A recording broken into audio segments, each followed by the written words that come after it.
I paid $300,000 for my daughter's fairy tale wedding in Paris, and I did it with a smile. I booked the chateau. I paid for the vintage wine. I even paid for the first-class tickets for her and her fiancé, Jean-Luc. I was sitting at my desk with a glass of cheap scotch, celebrating the final transfer, when my computer pinged. It was an email from my daughter, Vanessa. The subject line read, "Important Wedding Update." I opened it, expecting a thank you note, or maybe a photo of the flower arrangements. Instead, I read the words that killed the father inside me. The email said, "Dad, please do not come to Paris. Jean-Luc and I have discussed this, and your presence will be a problem. You do not speak French, and quite frankly, your blue-collar mannerisms will embarrass me in front of the Laurent family. They are nobility, Dad. They are sophisticated. You are a truck driver. We will tell everyone you are sick. I canceled your plane ticket. Please just send the rest of the money for the catering. We love you, Vanessa." I stared at the screen. I did not cry, I did not scream. I just took another sip of my scotch and felt a coldness settle in my chest that was heavier than any engine block I ever hauled. I looked at the transfer confirmation on my screen. $150,000 pending. My finger hovered over the mouse. I did not hesitate. I clicked Cancel Transaction. Then I picked up my phone and dialed the fraud department of my bank. I told them to freeze the black card I had given my daughter. The next morning I woke up to 36 missed calls and a voicemail that sounded like a banshee screaming. Before I tell you how I destroyed their little fantasy world, please hit the like button and subscribe. Let me know in the comments if you would let your family treat you like an ATM. Now let me tell you exactly what happens when you bite the hand that feeds you. The silence in my house that night was heavy. It was the kind of silence that usually comes after a funeral. In a way, I suppose it was a funeral. I was mourning the death of the little girl I used to carry on my shoulders. I sat there in my leather recliner, the leather worn and cracked, just like my hands, and I stared at the digital clock on the cable box.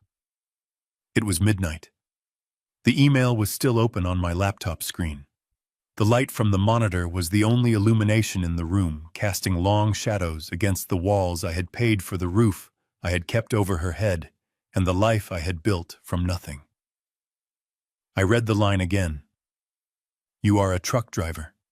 She wrote it with such disdain, as if it were a dirty word, as if the millions of miles I had logged on the interstate to pay for her private schools and her equestrian lessons and her art degrees meant nothing. She was right about one thing. I am a truck driver. I started with one rig 30 years ago. I slept in the cab. I ate out of cans. I showered at truck stops. I saved every dime while my friends were buying new cars. Now I own the biggest logistics fleet on the East Coast. My net worth is north of $50 million. But Vanessa does not know that. She knows I own trucks. She knows I have money. But she thinks I am just a manager who got lucky with a few contracts. She thinks I live in this modest 3-bedroom house in New Jersey because it is all I can afford.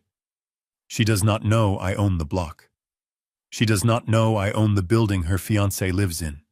She does not know that the only reason she floats through life on a cloud of luxury is because I hold the strings. And she wanted to cut those strings. No, she wanted to keep the strings attached to my wallet, but cut the strings attached to me. She wanted the fruit, but she wanted to chop down the tree because the bark was too rough for her delicate hands. I looked at the transfer screen again. Status canceled. The words were beautiful. It was the first time in 28 years I had said no to her. When she was 5 and wanted a pony, I bought her lessons. When she was 16 and wanted a BMW, I bought her a sensible sedan, and she cried until I upgraded it. When she was 22 and wanted to find herself in Italy for a year, I paid the rent.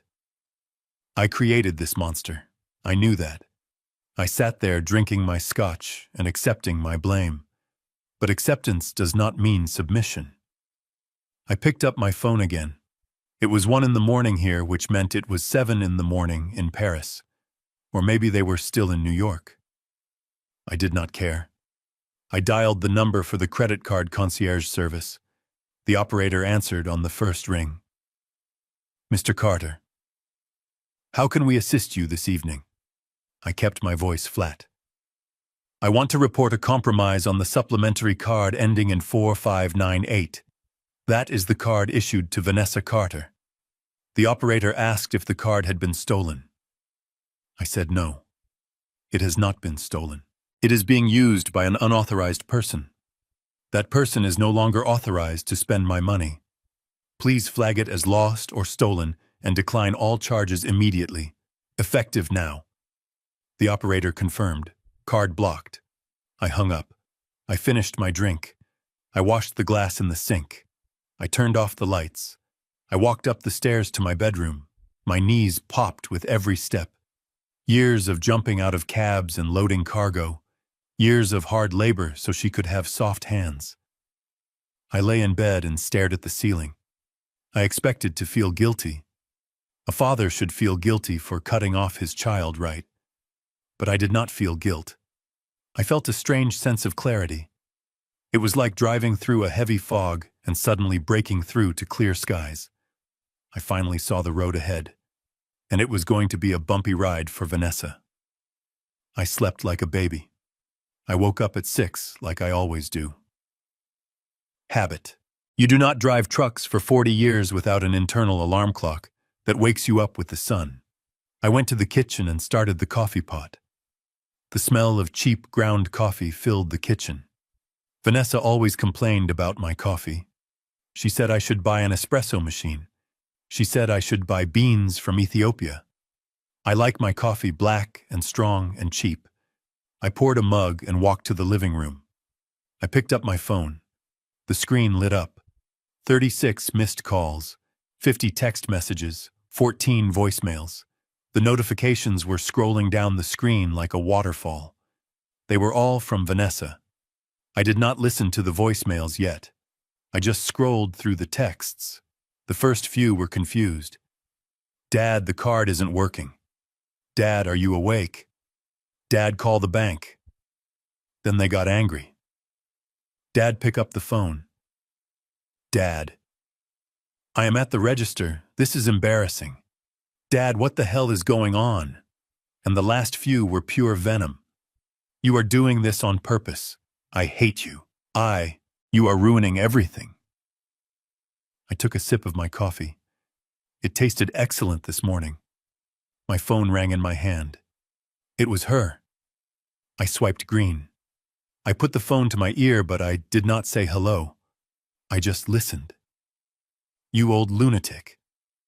She was screaming. She was screaming so loud the microphone was distorting. I could hear background noise, people talking, classical music. She was in a store with classical music. Vanessa, I said. My voice was calm. It was the voice I used when I had to fire a driver for drinking on the job. Calm. Final. Do not Vanessa me, she shrieked. I am standing in the middle of Dior. Do you hear me? Dior. I have the wedding dress on, the one we picked out, the one that costs $20,000. And the card was declined. The woman behind the counter just cut the card in half, Dad. She cut it in half. She said it was reported stolen. Everyone is looking at me. They think I am a thief. Fix this. Fix this right now. I took another sip of coffee. I imagined her standing there, probably surrounded by mirrors, surrounded by silk and satin, her face red. Her fiancé Jean-Luc probably pretending to look at a scarf to avoid the shame. I thought you were worried about embarrassment, Vanessa, I said. What are you talking about? Fix the card. Transfer the money. You sent me an email last night, I said. You said my presence would embarrass you. You said I am too uncultured. You said I am just a truck driver. There was a pause, a short one. Then she huffed. This is about the email. Dad, stop being so petty. We can talk about this later. Right now I have a sales associate looking at me like I am garbage. Pay for the dress. No, I said. What did you say? I said no. If I am too embarrassing to attend the wedding, then my money is too embarrassing to pay for the dress. A truck driver's money is dirty, Vanessa. It is covered in grease and diesel. It would stain that white silk. I am doing you a favor. I am saving you from the humiliation of being supported by a blue-collar man. Dad, stop it. You are being ridiculous. Jean-Luc is here. His mother is flying in tomorrow. We have the fitting. You promised. You promised to pay for the wedding. I promised to pay for my daughter's wedding, I said. But it seems I do not have a daughter. I have a critic. I have a judge. And since I am banned from the event, I assume I am banned from the invoices too. She started screaming again. Something about contracts. Something about how I owed her. Something about how I was ruining her big day. I hung up. I did not slam the phone down. I just tapped the red button. The silence returned to the kitchen. It was peaceful. But I knew it would not last. Vanessa was in New York. New York is a 90-minute drive from my house in New Jersey. If she was at Dior on Fifth Avenue, she would be in a car and heading my way within minutes. Jean-Luc would be driving. He drove that Porsche I paid the lease on. They would be coming for blood. I stood up and walked to the window. I looked out at my front lawn. I cut the grass myself. I fixed the fence myself. It was a modest house, a good house. It was the house she grew up in. The house where I put Band-Aids on her knees. The house where I helped her with her homework. And now she looked at this house and saw a shack. She looked at me and saw a wallet. I went to my safe in the closet. I spun the dial. Click, click, click. I opened the heavy metal door. I took out a file folder. It was a thick folder. Inside was the research my lawyer Richie had given me a week ago. I had not wanted to believe it then. I had thrown it in the safe and tried to forget it. Richie had told me, Bill, you need to read this before you sign the checks. I told him to mind his own business. I told him Vanessa was in love. I told him the Laurent family was legitimate. Richie was a good lawyer. He was also my best friend. We drove trucks together in the 80s. He went to night school. I bought more trucks. We both made it out of the mud. But Richie never lost his nose for a rat. And he smelled a rat in Jean-Luc. I opened the folder. I looked at the photos. I looked at the bank statements Richie had dug up. I looked at the truth about the chateau in Bordeaux. I looked at the truth about Jean-Luc's job.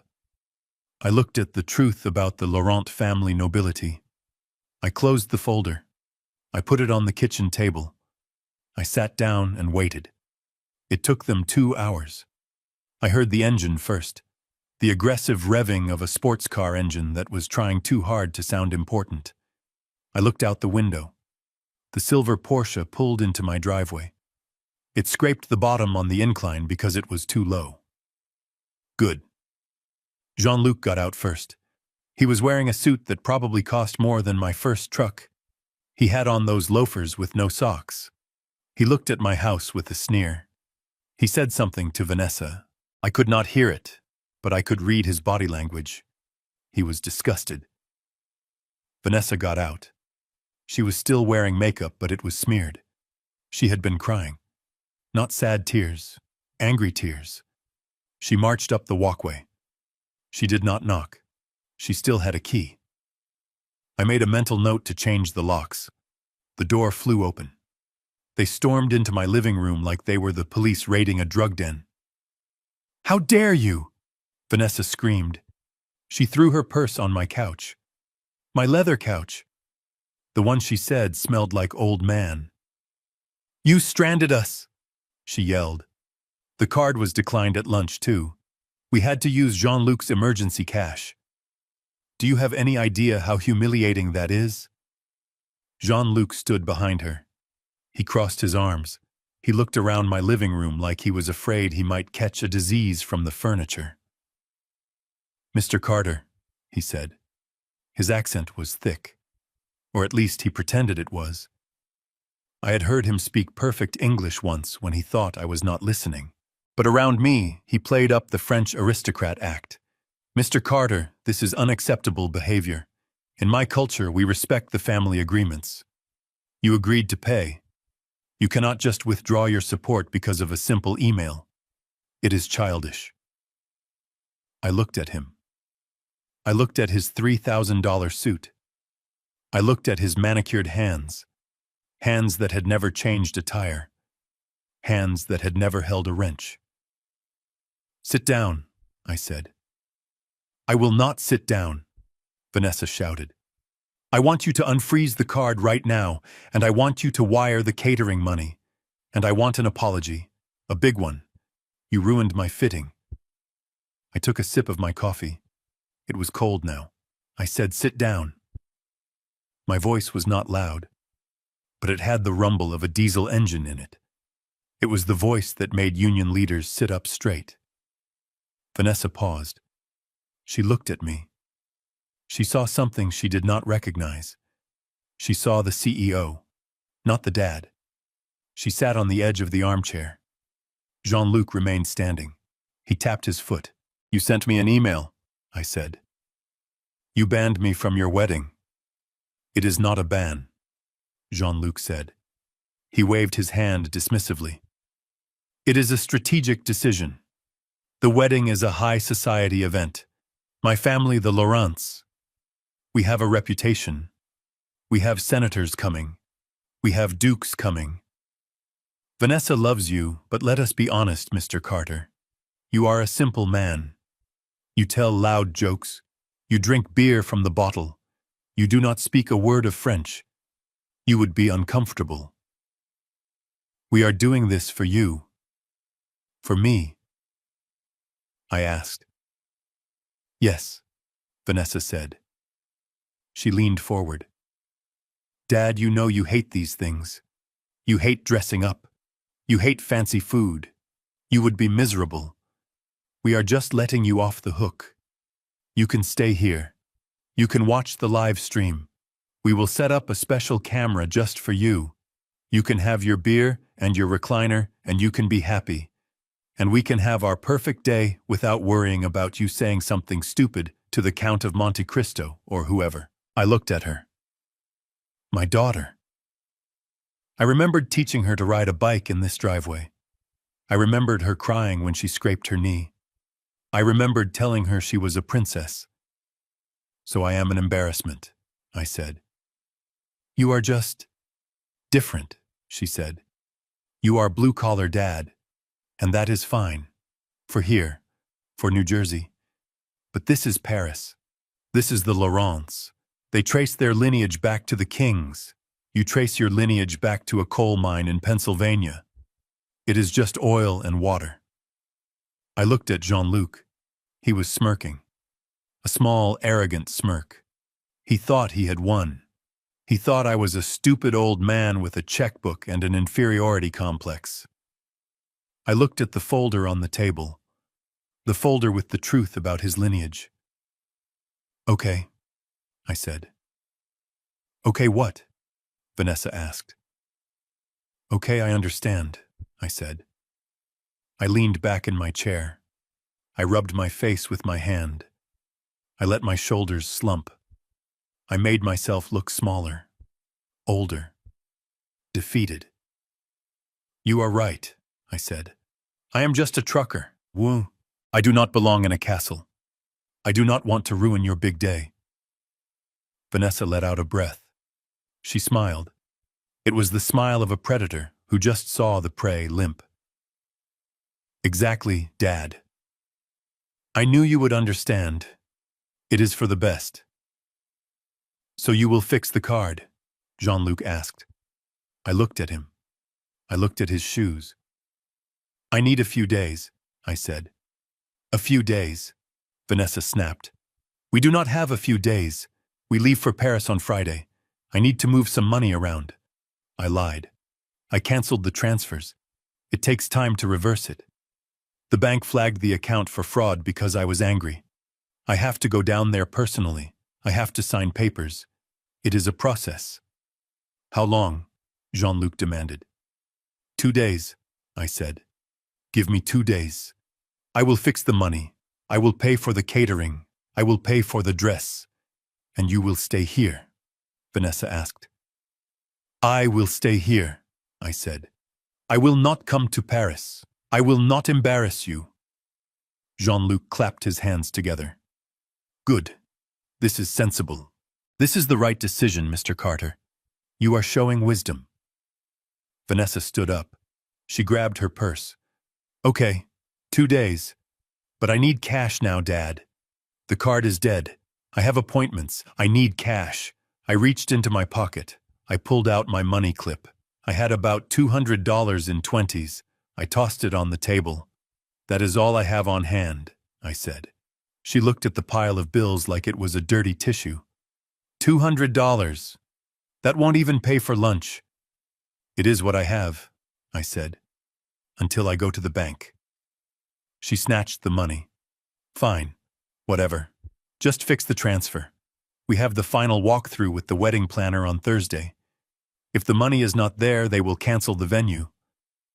I know, I said. I will take care of it. She walked to the door. She did not hug me. She did not say thank you. She just walked out. Jean-Luc followed her. He stopped at the door. He looked at me. You are doing the right thing, he said. Stick to what you know.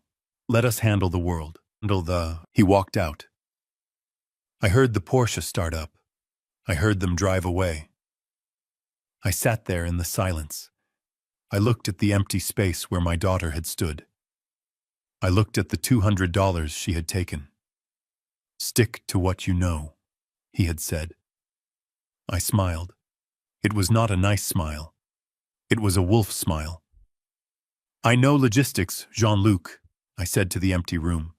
I know how to move things from point A to point B, and I know how to shut down a supply line. I picked up the folder from the table. I opened it.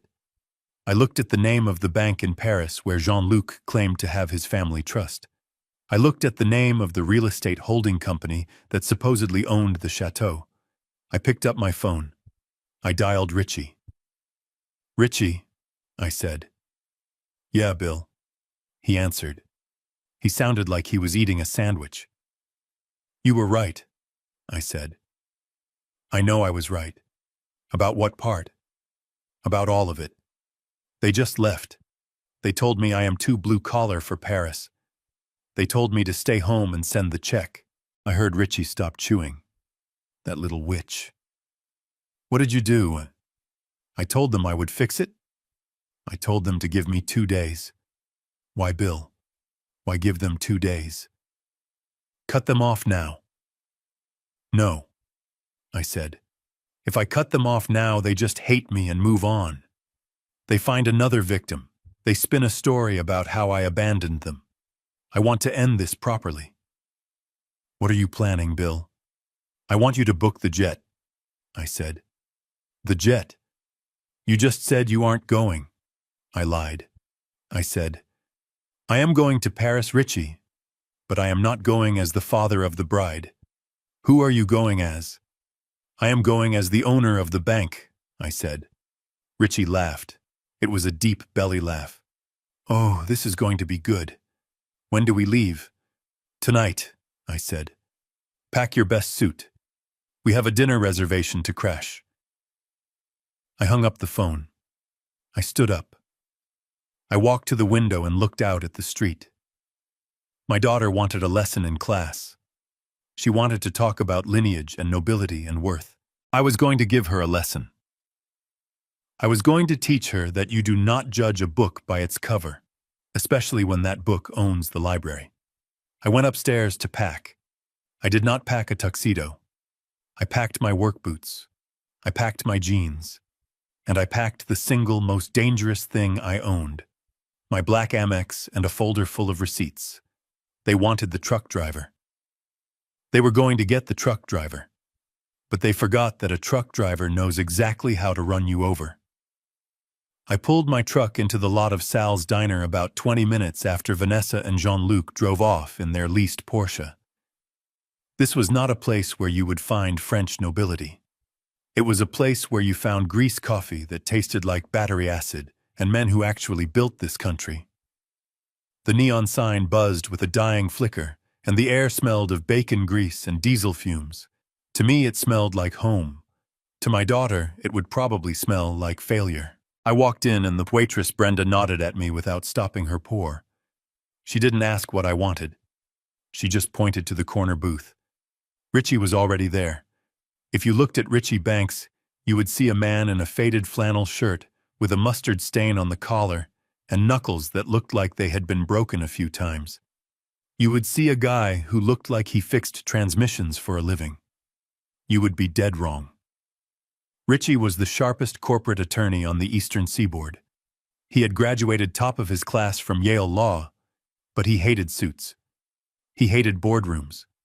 He preferred to do business here, eating a patty melt and drinking a Coke while he destroyed hedge fund managers over the phone.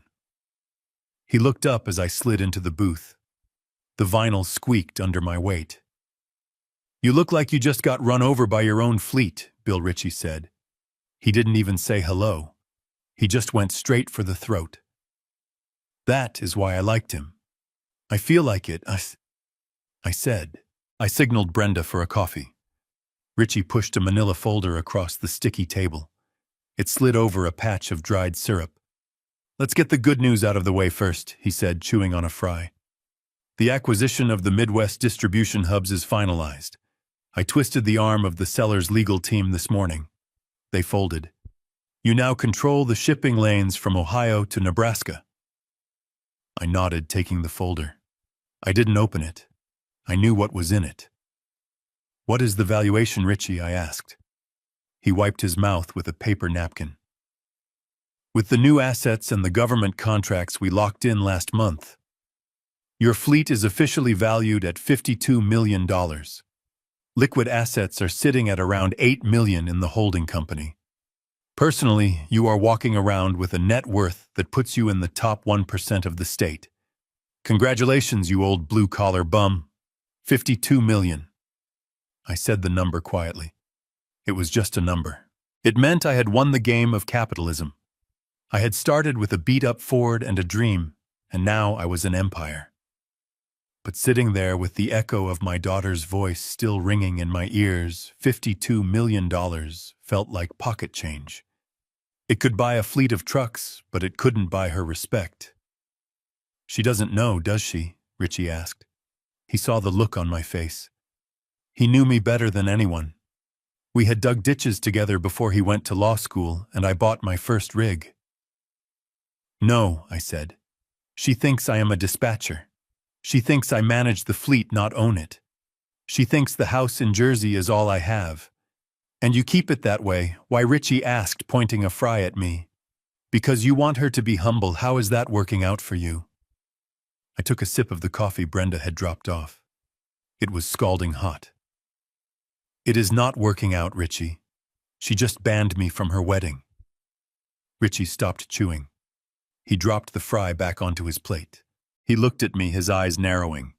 The lawyer came out. "The shark that ate CEOs for breakfast." "Repeat that," he said. His voice dropped an octave. "She banned me."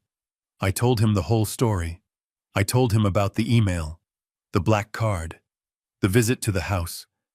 I told him how Jean-Luc stood in my living room in a suit I paid for and told me I was too simple to be around his family.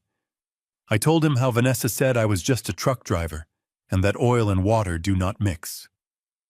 Richie listened. He didn't interrupt. He just sat there, his face getting harder and harder. He clenched his jaw, the muscles working under his skin. "So let me get this straight," Richie said slowly. "You just paid $300,000 for a party you are not invited to, and you are letting them treat you like the help." I leaned forward. The table shook. "I am not letting them do anything, Richie. I told them I would fix it. I told them I would send the money in 2 days." You lied, Richie said. A grin started to spread across his face. A wicked, dangerous grin. I lied, I confirmed. I am not sending a dime. I am going to Paris, Richie, and you are coming with me. Richie laughed. It was a bark of a laugh that made a couple of truckers at the counter turn around. I knew it, he said.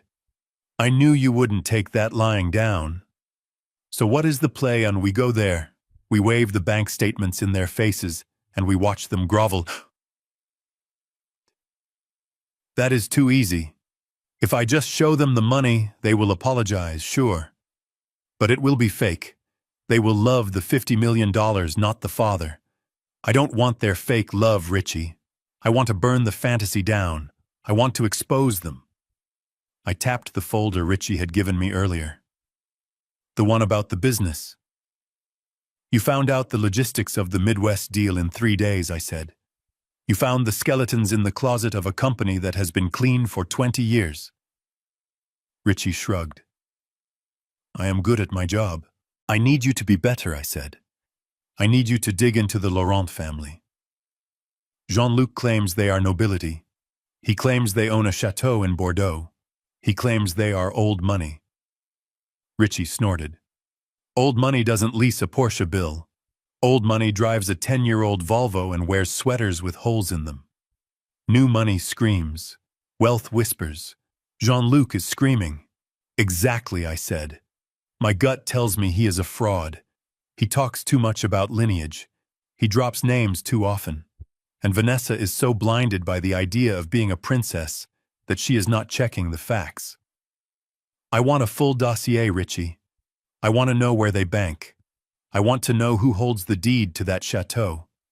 I want to know if Jean-Luc has ever held a job in his life. I want to know what color underwear they wear. I want to know everything. Richie pulled a small notebook out of his flannel pocket. He clicked a cheap plastic pen. I can have the preliminaries by tomorrow morning, he said. I have a contact in Zurich and another one in Lyon. If these people have debt, I will find it. If they have a criminal record, I will find it. If they are fake, I will peel them like an onion. Good, I said. And Bill, Richie said, looking up from his notes. What about the wedding? The contracts, I smiled. It was the same smile I used when I negotiated the union strikes in '98. You are the lawyer, Richie. You tell me. I signed the contract for the venue. My name is on the deposit for the catering. Legally, who owns that wedding? Richie's grin widened. You do. You are the client of record. So if I decide to change the guest list, I said, or if I decide to change the menu, or if I decide to turn the reception into a corporate retreat for my top drivers, that is my right.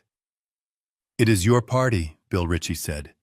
You can cry if you want to, or you can make them cry. I finished my coffee. I put a $20 bill on the table. Get me that information, Richie. We fly out tomorrow night. I want to walk into that rehearsal dinner armed to the teeth. Richie put the notebook away. He stood up and slapped me on the shoulder. His grip was strong. They messed with the wrong truck driver, Bill. We walked out of the diner into the cool night air. The parking lot was filled with 18-wheelers, their engines idling a chorus of power and industry. These were my people. This was my world. Honest work. Honest sweat. Vanessa wanted a fairy tale. She wanted a castle. She wanted a prince. I got into my pickup truck. I watched Richie get into his beat-up Ford Taurus. 2 men worth millions leaving a diner that smelled like grease. She was going to get her fairy tale. But she forgot that in the original fairy tales, the wolves eat the children who stray from the path. And I was done being the woodcutter who saves them. It was time to let the wolf out. It was 3 in the morning when Richie came back to my house. I had not slept. I was sitting at the kitchen table with the same empty coffee mug from the morning and a bottle of antacids. The house was quiet, the kind of quiet that feels like pressure building in a boiler. I heard Richie's Taurus pull into the driveway. The car door slammed. He did not knock, he just walked in. He looked tired. His eyes were red and he had loosened his tie. He was carrying a cardboard banker's box. Not a folder. A box. He dropped it on the table. The sound it made was heavy. It sounded like a judge's gavel hitting the bench. It sounded like a prison sentence. I looked at the box, and then I looked at Richie. "Is it bad?" I asked. Richie walked to the fridge. He took out a beer. He cracked it open and took a long drink. He wiped his mouth with the back of his hand. "Bill," he said, "it is not bad. Bad implies that there is some good mixed in. Bad implies a mistake. This is not a mistake. This is a catastrophe. This is a 5-alarm fire in a dynamite factory." He sat down opposite me. He tapped the lid of the box. "I woke up my contact in Lyon," he said. "I had to pay him double because it was a rush job. Then I called a guy I know who used to work fraud for Interpol. He owes me a favor from back when I got his nephew out of a DUI in Jersey. Between the two of them, we pulled the entire digital life of the Laurent family." He opened the box. It was packed with paper. Bank statements, property deeds, court documents, police reports. "Where do you want to start?" Richie asked. "Do you want the fake castle, the fake job, or the fake parents?" "Start with the castle," I said. "That is the selling point." Vanessa has not stopped talking about the ancestral home for 6 months. She showed me pictures. It has turrets. It has a vineyard. Richie pulled out a stack of papers clipped together. He slid them across the table. "Here is the deed," he said. Or rather, the lack thereof. "The Château de Saint-Michel does not belong to the Laurent family. It never has. It belongs to a hospitality holding company based out of Dubai. It is a wedding venue, Bill. A rental. You can book it on Expedia if you have enough points." I stared at the paper. It was a commercial lease agreement. "Jean-Luc told Vanessa it has been in his family since the 1700s, I said. "He told her the wine we are drinking at the reception comes from his grandfather's grapes." "Jean-Luc is a liar," Richie said. "The only thing his grandfather left him was a genetic predisposition for lying. The Laurents rent the place for 2 weeks every year to keep up appearances. They take photos. They host a party. They act like lords of the manor. Then they pack up their fake Louis Vuitton bags and go back to their real life." "And what is their real life?" I asked. Richie pulled out another stack. This one was thicker. It had red stamps on it. "Bankruptcy," he said. "Pierre and Genevieve Laurent filed for insolvency in 2019. They owned a chain of dry cleaning businesses in Marseille that were actually fronts for money laundering. The French government seized their assets. Their apartment in Paris, their cars, their accounts. They are destitute, Bill. They are living on credit cards they open in other people's names. They are bouncing checks across 3 different countries." I felt a cold knot tighten in my stomach. My daughter was marrying into a crime scene. "And Jean-Luc," I asked. "What does the prince do?" Richie laughed. It was a dry, humorless sound. "Jean-Luc is a consultant. That is what he tells people." "Do you know what he consults on?" I shook my head. "He consults the roulette wheel," Richie said. "He is a gambler, Bill. And not a good one. He is banned from 2 casinos in Monaco and 1 in Macau. He owes 180,000 euros to a private lender in Nice. These are not nice people, Bill. These are the kind of people who break kneecaps for interest payments." Richie slid a photograph across the table. It was a surveillance shot. Grainy and black and white. It showed Jean-Luc arguing with a man in a leather jacket outside a club. Jean-Luc looked terrified. I picked up the photo. My hand was shaking. Not from fear, but from rage. "So the wedding," I said. "The $300,000. Richie nodded slowly. He took another sip of beer. "You are a smart man, Bill. You know logistics. You know how to follow the money." Why were they so desperate for you to wire the funds directly to their account in France instead of paying the vendors directly? Why did they scream when you canceled the transfer? Because they are not paying the vendors, I said. The realization hit me like a physical blow. Exactly, Richie said. They need your 300 grand to pay off the loan shark in Nice. They need it to keep Pierre out of jail for tax evasion. They need it to keep the lights on in whatever rental apartment they are squatting in. The wedding is not a celebration, Bill. It is a heist. They are robbing you, and they are using Vanessa as the getaway driver. I stood up. I walked to the window. The sun was starting to come up. The sky was turning a bruised purple. I looked out at my quiet street. I thought about Vanessa. I thought about her arrogance yesterday. I thought about how she looked at my furniture with disgust. She is so stupid, I whispered. She thinks she is marrying a prince. She thinks she is elevating herself. She thinks she is leaving the truck driver behind to join the aristocracy. But she is just a mark. She is just a victim with a rich father. Richie stood up and came to stand beside me. She is a hostage, Bill. That is what she is. But she is a hostage who fell in love with the kidnappers. She is holding the gun to her own head. Does she know, I asked? Does she know any of this? Richie shrugged. I doubt it. Jean-Luc is charming. He is a con artist. That is his job. He probably showed her the fake deed. He probably took her to the rental castle and told her stories about his ancestors. She wants to believe it, Bill. That is the problem. She hates her background so much, she hates where she came from so much, that she will believe any fairy tale that promises to erase it. She is blinded by the shine. She cannot see the rot underneath. I turned back to the table. I looked at the box of evidence. It was a coffin. It was the coffin of my daughter's future. If I let her marry this man, she would be ruined. They would drain her accounts. They would leverage her credit. They would use her to get to me, and when the money ran out, they would discard her like a used tire. I have to tell her, I said. I reached for my phone. I have to call her. I have to show her this. Richie put his hand on my arm. He stopped me. Think about that, Bill. Think about the last 24 hours. She hates you right now. She thinks you are a jealous, petty old man who is trying to ruin her happiness because you are bitter. If you call her now and tell her that her prince is a pauper, she will not believe you. She will think you made it up. She will think you are sabotaging her. She will run straight into his arms and he will spin a story about how you are lying. He will say you hired people to forge these documents. He will turn her against you forever.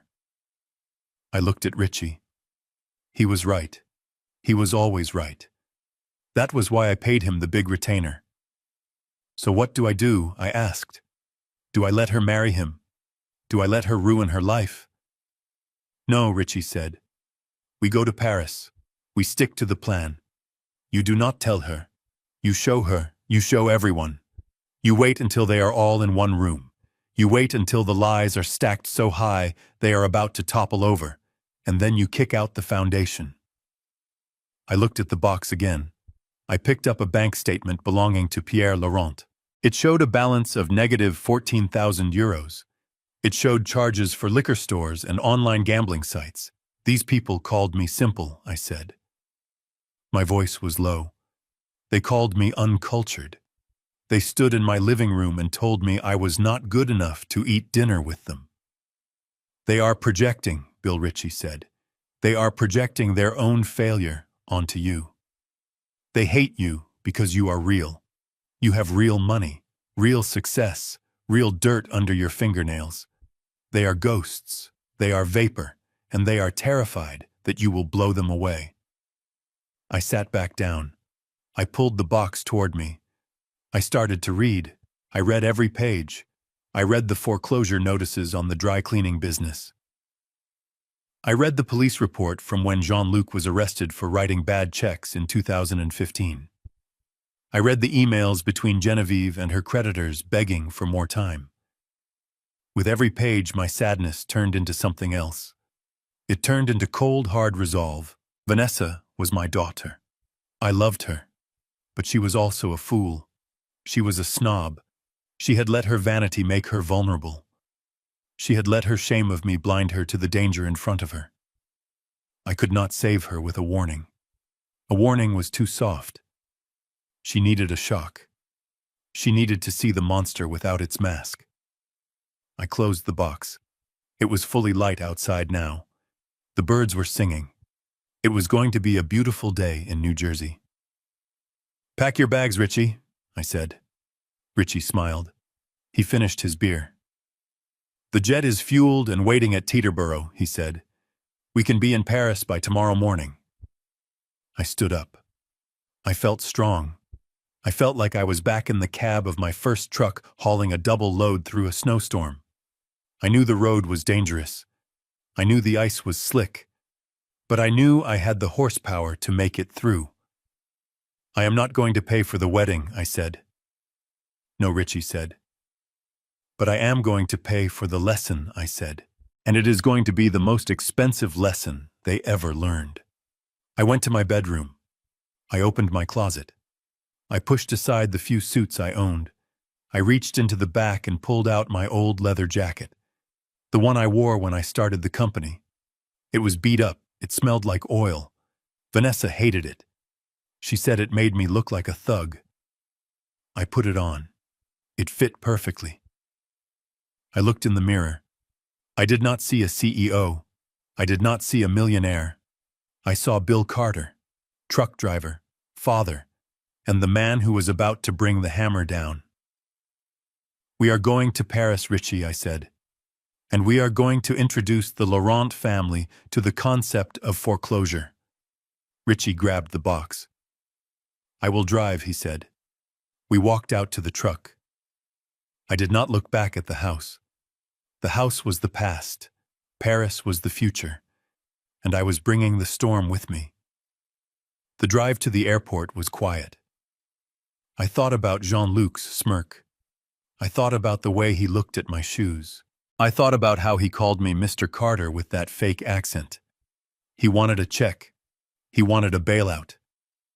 He was going to get a reality check instead. I looked at the box in Richie's lap. That box was worth more than money. It was the truth. And the truth is the only thing that cannot be bought. Vanessa thought she was banning me from her wedding. She thought she was erasing me. She was about to find out that you cannot erase the man who built the road you are driving on. We boarded the jet an hour later. As we climbed into the sky, leaving New Jersey behind, I looked down at the sprawling highways, the arteries of commerce that I helped build. I ordered a whiskey. "To family," Richie said, raising his glass. "To family," I said. "And to taking out the trash." I drank the whiskey. It burned. It was good. Paris was waiting. The Laurents were waiting. They were probably laughing right now, drinking champagne they couldn't afford, toasting to the stupid American truck driver who was paying for their lifestyle. Let them laugh. Let them enjoy the champagne. It would be the last vintage they ever tasted, because Bill Carter was coming.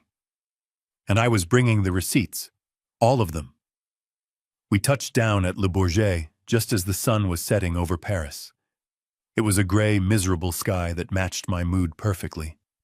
I watched the rain streak against the window of the Gulf Stream as we taxied to the private hangar.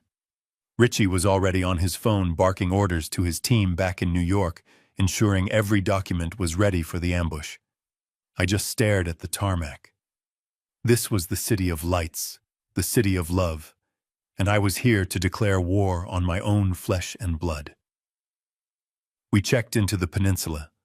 I did not care about the thread count of the sheets or the view of the Eiffel Tower.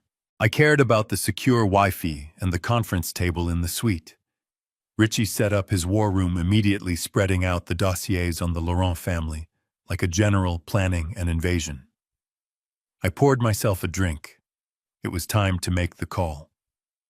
My hand felt heavy as I picked up the phone. This was the hardest part. I had to sell the lie. I had to make Vanessa believe that I was the beaten dog rolling over to show its belly. I had to make her believe that her insults had worked, that I was ashamed, that I was submissive. It went against every fiber of my being. I was a man who stared down union bosses and hostile takeovers. I did not submit. But for this trap to work, she had to believe she had won. I dialed her number. It rang 4 times.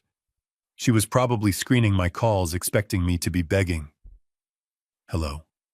Her voice was sharp, impatient. Vanessa, I said. I kept my voice low. Tired. Dad. She sighed. I told you I do not have time for this. We are at the venue. The florist is a nightmare. Unless you are calling to tell me the transfer went through, I am hanging up. I am in Paris, I said. There was a silence on the line.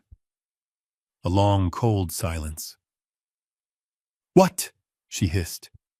You are in Paris. I told you not to come. I told you specifically that you are not welcome. Jean-Luc said it would be a disaster. Why can you not listen for once in your life? I am not here for the wedding.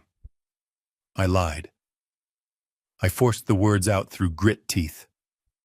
I am not going to the ceremony, Vanessa. I respect your wishes. I know I would embarrass you. I know I am not cut out for your world. Then why are you here? She demanded.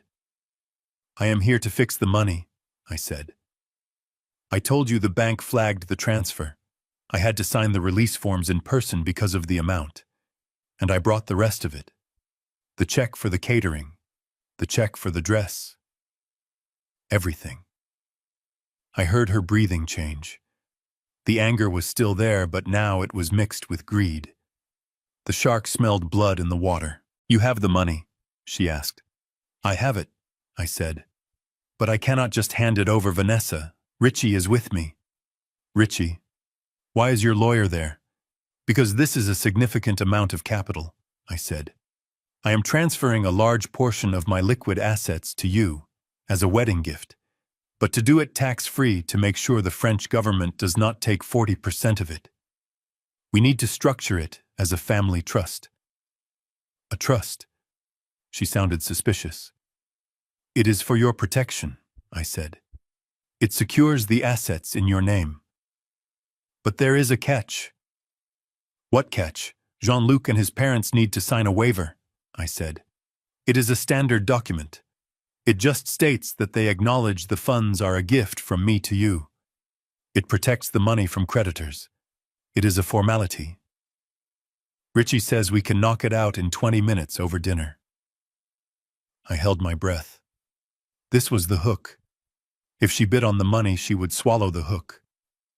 I do not know, Dad, she said. Jean-Luc's parents are very busy. They have fittings. They have social engagements. They do not want to have dinner with you. Tell them I am leaving tomorrow morning, I said. Tell them I just want to sign the papers, hand over the checks, and get back on the plane. I will not even stay for dessert. I just want to make sure my little girl is taken care of. I let my voice crack a little on the last part. It was a nice touch. She hesitated. I could hear her muffled voice talking to someone. Probably Jean-Luc. I heard the murmur of French. Then she came back on the line. How much is in the trust? She asked. $3 million, I said. I heard a sharp intake of breath. The number was big enough to bury her doubts. It was big enough to make the fake aristocrats salivate. Okay, she said. Her voice was suddenly sweeter. Fake sweet. Okay, Dad. We can do dinner. But it has to be tonight.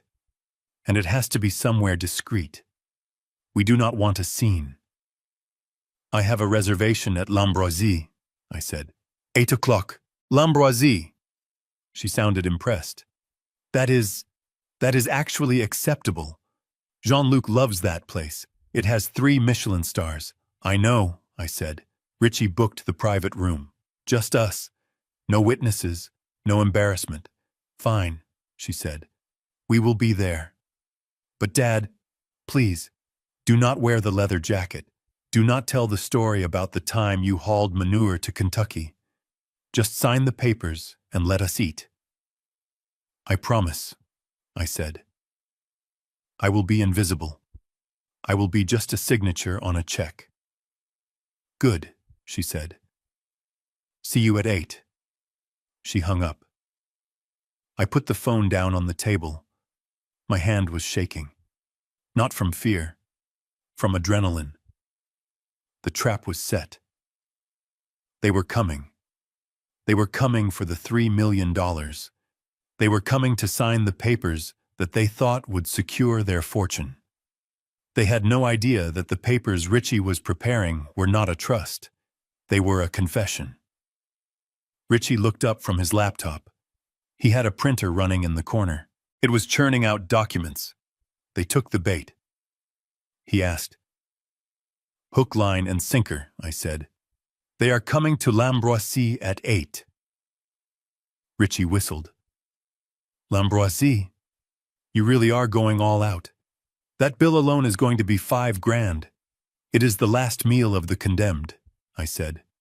They might as well eat well. I walked over to the printer. I picked up the fresh pages. It was the prenuptial agreement Richie had drafted. But it wasn't a standard prenup. It was a document that detailed every single debt the Laurent family owed. It was a document that transferred liability. It was a document that, if read carefully, would reveal that I knew everything. But they wouldn't read it carefully. They would be too busy looking at the fake check for $3 million I was going to put on the table. They would be too busy drinking the vintage wine. They would be too blinded by their own greed to see the steel jaws of the trap closing around their legs. I went into the bathroom to shave. I looked at my face in the mirror. I looked old, tired. The last few days had aged me, but there was a fire in my eyes that I hadn't seen in years. It was the fire of the man who built an empire from the cab of a truck. I shaved closely. I trimmed my mustache. I walked back out and opened my suitcase. I did not take out the jeans. I did not take out the work boots. I took out the suit I had bought in New York 5 years ago for an awards dinner I never went to. It was a bespoke charcoal gray suit, Italian wool. It fit me like armor. I put on a crisp white shirt. I tied a silk tie. I put on the cufflinks Vanessa had given me for Christmas 10 years ago before she stopped buying me gifts. Richie whistled when he saw me. You clean up nice, Bill. You look like a senator. Or a hitman. Tonight I am both, I said. We left the hotel at 7:30. The rain had stopped, but the streets were still wet, reflecting the streetlights. Paris was beautiful. It was a shame I was about to burn a hole in the middle of it. We took the hotel car, a black Mercedes. I sat in the back watching the city roll by. I saw couples walking hand in hand. I saw families eating in cafes. I wondered where I had gone wrong with Vanessa. I wondered if there was a moment I could have changed things. Maybe if I had been home more. Maybe if I hadn't spoiled her. But regrets are useless. You can't reverse a truck once you're on the highway. You just have to keep driving. We arrived at the Place des Vosges. The restaurant was tucked away, discreet, elegant. The kind of place where money whispers. The maitre d' greeted us. He knew who I was. Not because I was famous, but because I had bought the building 3 years ago through a shell company as a diversification asset. Richie had set it up. I had never even eaten here. But tonight, I was the landlord. Mr. Carter, the maitre d' said, bowing slightly. Your guests have arrived. They are in the private salon. Are they drinking? I asked. They have ordered a bottle of Romani Conti, 1990. Of course they have, I said. That is a $20,000 bottle of wine. They were celebrating spending my money before they even had it. Put it on my tab, I said. Let them drink. Richie and I walked through the main dining room. It was hushed, elegant. People were speaking in low tones, eating food that looked like jewelry. I felt big, clumsy, but I also felt powerful. We reached the heavy oak doors of the private room. I could hear laughter from inside. It was Jean-Luc's laugh, high, braying, mocking. I paused. I adjusted my cuffs. I looked at Richie. He nodded. He tapped the breast pocket of his suit where the documents were. "Showtime, Bill," he whispered. I pushed the doors open. The laughter stopped abruptly. They were sitting around a circular table covered in white linen. Jean-Luc, Vanessa, and two people who had to be Pierre and Geneviève Laurent. They looked exactly like their dossier. Pierre was wearing a suit that was too tight, his face flushed with wine. Geneviève was dripping in jewelry that I now knew was likely fake or insured up to its neck. Vanessa looked stunning. I have to admit that. She was wearing a white dress, her hair done up. She looked like the princess she always wanted to be. But when she saw me, her face fell. She looked at the suit. She looked at Richie. She looked confused. "Dad," she said. You look different." I walked to the empty chair at the head of the table. I did not smile. I did not offer a hug. "Good evening," I said. My voice was calm, controlled. Jean-Luc stood up halfway. He looked at my suit, then he looked at his parents. He seemed unsure. "Mr. Carter," he said, "we were just toasting to family." "Sit down, Jean-Luc," I said. He sat. I looked at Pierre and Geneviève. They were staring at me with a mix of curiosity and disdain. They saw the suit, but they still saw the truck driver. They saw the mark. "Vanessa," I said, "introduce us." She cleared her throat. "Mom. Dad. This is my father, William Carter, and his associate. This is Richard Banks," I said, "my general counsel." Pierre raised an eyebrow. "Counsel? Is that necessary for a family dinner? It is when we are discussing a trust of this magnitude," Richie said. He placed his briefcase on the table. He clicked the latches open. The sound was loud in the quiet room. Geneviève smiled, a tight, predatory smile. "Of course. We understand. Business is business. We are just so grateful, William, that you have decided to support the children. It is a noble gesture." She spoke English with a heavy accent. It sounded practiced. "It is not a gesture," I said. "It is an investment." I sat down. The waiter poured me a glass of the $20,000 wine. I didn't drink it. I just looked at it. "So," I said, "before we sign, before I hand over the check, I want to hear about the wedding. I want to hear about the family I am merging with. Tell me, Pierre. Tell me about the chateau." Pierre puffed up his chest. "Ah, the chateau. It is the jewel of the Laurent legacy. It has been in our family for 6 generations. The history is quite overwhelming." "I bet it is," I said. "And the vineyard. Producing the finest grapes in Bordeaux," he said. "We export exclusively to private collectors."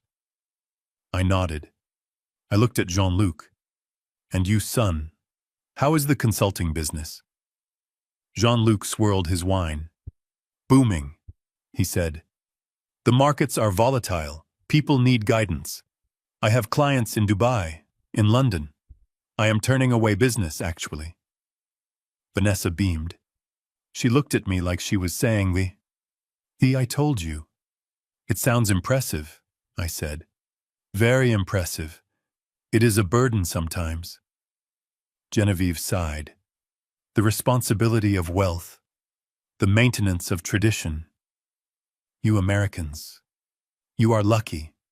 You have new money. It is so much simpler. Old money. It is a heavy crown. I looked at Richie. He was struggling not to laugh. Well, I said, I want to help lighten that load. That is why we are here. Richie pulled the papers out of his briefcase. He placed a thick stack in front of me, and then he placed a single check on top of it. I saw their eyes go to the check. I saw Pierre lean forward. I saw Genevieve lick her lips. $3 million. It was right there, within reach. But first, I said, putting my hand over the check. The paperwork. Richie passed copies of the agreement to everyone. This is the trust agreement. I lied. It outlines the transfer of assets, and it includes the waivers I mentioned. It basically says that once this money is transferred, you accept it as the full and final contribution from the Carter estate. No future claims. No debts transferred to Vanessa. It separates her assets from yours legally. Jean-Luc waved his hand. Standard. Standard stuff. Where do we sign? He picked up a pen. He didn't even read the first page. Pierre put on reading glasses. He looked at the cover page. He frowned. This seems very thick for a waiver, he said. It is comprehensive, Richie said. We want to make sure everyone is protected, especially with international tax laws. Just sign it, Papa, Vanessa said. Please. The food is coming. Dad has to leave. Do not make this complicated. Genevieve nudged Pierre. Sign it, darling. We trust William. He is family now. Pierre hesitated. Then he shrugged. He flipped to the back page. I watched them. I watched the pen hover over the paper. I waited until the tip of the pen touched the signature line. Actually, I said. Pierre stopped. He looked up. There is one small detail I forgot to mention, I said. What detail? Jean-Luc asked. He was sweating. I picked up my glass of wine. I took a sip. It was good wine. Complex, full of notes of earth and blood. I looked directly at Jean-Luc. I forgot to ask about the rent, I said. The rent, Vanessa asked. What rent? The rent on the chateau, I said. Since it belongs to the Dubai Hospitality Group, and the rent on the apartment in Marseille, since the bank seized the property in 2019. The silence that fell over the room was instant. It was violent. Jean-Luc dropped his pen. It rolled across the table and fell onto the floor. Pierre took off his glasses. His hands were shaking. What are you talking about? Vanessa laughed nervously. Dad, you are confused. The chateau belongs to them. Does it? I asked. I signaled Richie. He reached into the box. The box we had brought from the hotel. He pulled out the deed. He pulled out the bankruptcy filings. He pulled out the police reports. He started dealing them out like playing cards. One in front of Pierre, one in front of Genevieve, one in front of Jean-Luc. This is the commercial lease for the castle, Richie said. This is the foreclosure notice for the dry cleaning business. This is the judgment for the 180,000 euros Jean-Luc owes to the gentleman in Nice. I watched their faces. It was like watching a building implode. The arrogance vanished. The nobility evaporated. All that was left was fear. Naked, ugly fear. Vanessa picked up the paper in front of Jean-Luc. She read it. Her face went pale. She looked at Jean-Luc. What is this? She whispered. It is a lie. Jean-Luc shouted. He stood up, knocking his chair over. This man, he is lying. He is trying to sabotage us. He forged these. Did I? I asked. I pulled out my phone. I dialed a number on speaker. "Who are you calling?" Genevieve shrieked. "I am calling the concierge at the chateau," I said. "Let us ask him who owns the place." Jean-Luc lunged across the table. He tried to grab the phone. "Sit down!" I roared. I slammed my fist onto the table. The plates rattled. The wine glasses shook. It was the truck driver coming out. The man who could change a tire in a blizzard. The man who wasn't afraid of a little French con artist. Jean-Luc froze. He sank back into his chair. "You are frauds," I said. My voice was low. "Dangerous. You are broke. You are liars, and you tried to sell my daughter a fairy tale to pay off your gambling debts." I looked at Vanessa. She was crying, silent tears running down her face. She was looking at the papers. She was looking at Jean-Luc. And for the first time in 6 months, she was seeing him. Really seeing him. "Dad," she whispered. "Is this true?" I looked at her. "It is all true, Vanessa," I said. "Your prince is a pauper, and your castle is a rental." I picked up the check for $3 million. I held it up so they could all see it. "And this," I said, "this is the only thing that was going to save you." I ripped the check in half. Then I ripped it again. I let the pieces fall onto the table like confetti. "The dinner is served," I said. "But I think I have lost my appetite." I stood up. Richie stood up with me. "We are leaving," I said. "Wait," Pierre stammered. "Wait, Mr. Carter. We can explain. It is a temporary liquidity issue. The assets are tied up. We can renegotiate." "There is nothing to negotiate," I said. "You wanted a truck driver. You got one. And this truck just ran you over."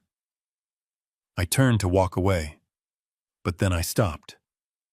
I had one more thing to do. The final nail in the coffin. I turned back to them. "Oh," I said. "And one more thing." I looked at Vanessa. "The wedding is off," I said. "I canceled the venue this morning. I canceled the caterer. I canceled the florist." You what?" she gasped. "I canceled it," I said. "Since I am paying for it, I had decided to go in a different direction." "What direction?" Jean-Luc whispered. "I donated the deposits," I said, "to a trade school for mechanics in the Bronx. They are going to have a very nice graduation party." I buttoned my jacket. "Enjoy the wine," I said. "It is the last thing I am ever buying you." I walked out. Richie followed me. We left them sitting in the ruins of their lies. We left them with the papers and the torn check and the $20,000 wine that now tasted like vinegar. We walked out into the Paris night. It was still raining, but I didn't mind. The rain felt clean. It felt like it was washing away the dirt. I had destroyed my daughter's wedding. I had broken her heart. But I had saved her life. And as I walked toward the waiting car, I knew that the real work was just beginning, because now I had to pick up the pieces. I sat at the head of the table in the private salon of L'Ambroisie, and I felt like a lion watching a pack of hyenas circle a piece of meat. The room itself was an insult to my bank account. It was decorated with tapestries that were probably older than the United States. The chandelier above us dripped with crystal that caught the light and shattered it into 1,000 judgmental rainbows. The air smelled of old wood beeswax and the kind of heavy perfume that tries to cover up the scent of desperation. Pierre and Genevieve Laurent sat to my left. Jean-Luc and Vanessa sat to my right. Richie was next to me, his briefcase acting as a physical barrier between us and them.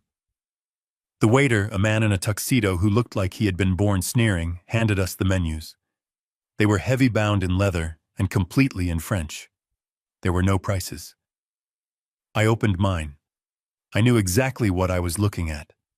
I had spent 10 years running logistics for a shipping firm in Marseille back in the 80s. I spoke French better than I spoke corporate English. I knew the difference between a Bordeaux and a Burgundy. I knew that the Homard Bleu was Blue Lobster, and I knew it cost more than a week's pay for most of my drivers. But I held the menu upside down for a split second, just to see what they would do. I saw Genevieve nudge Pierre.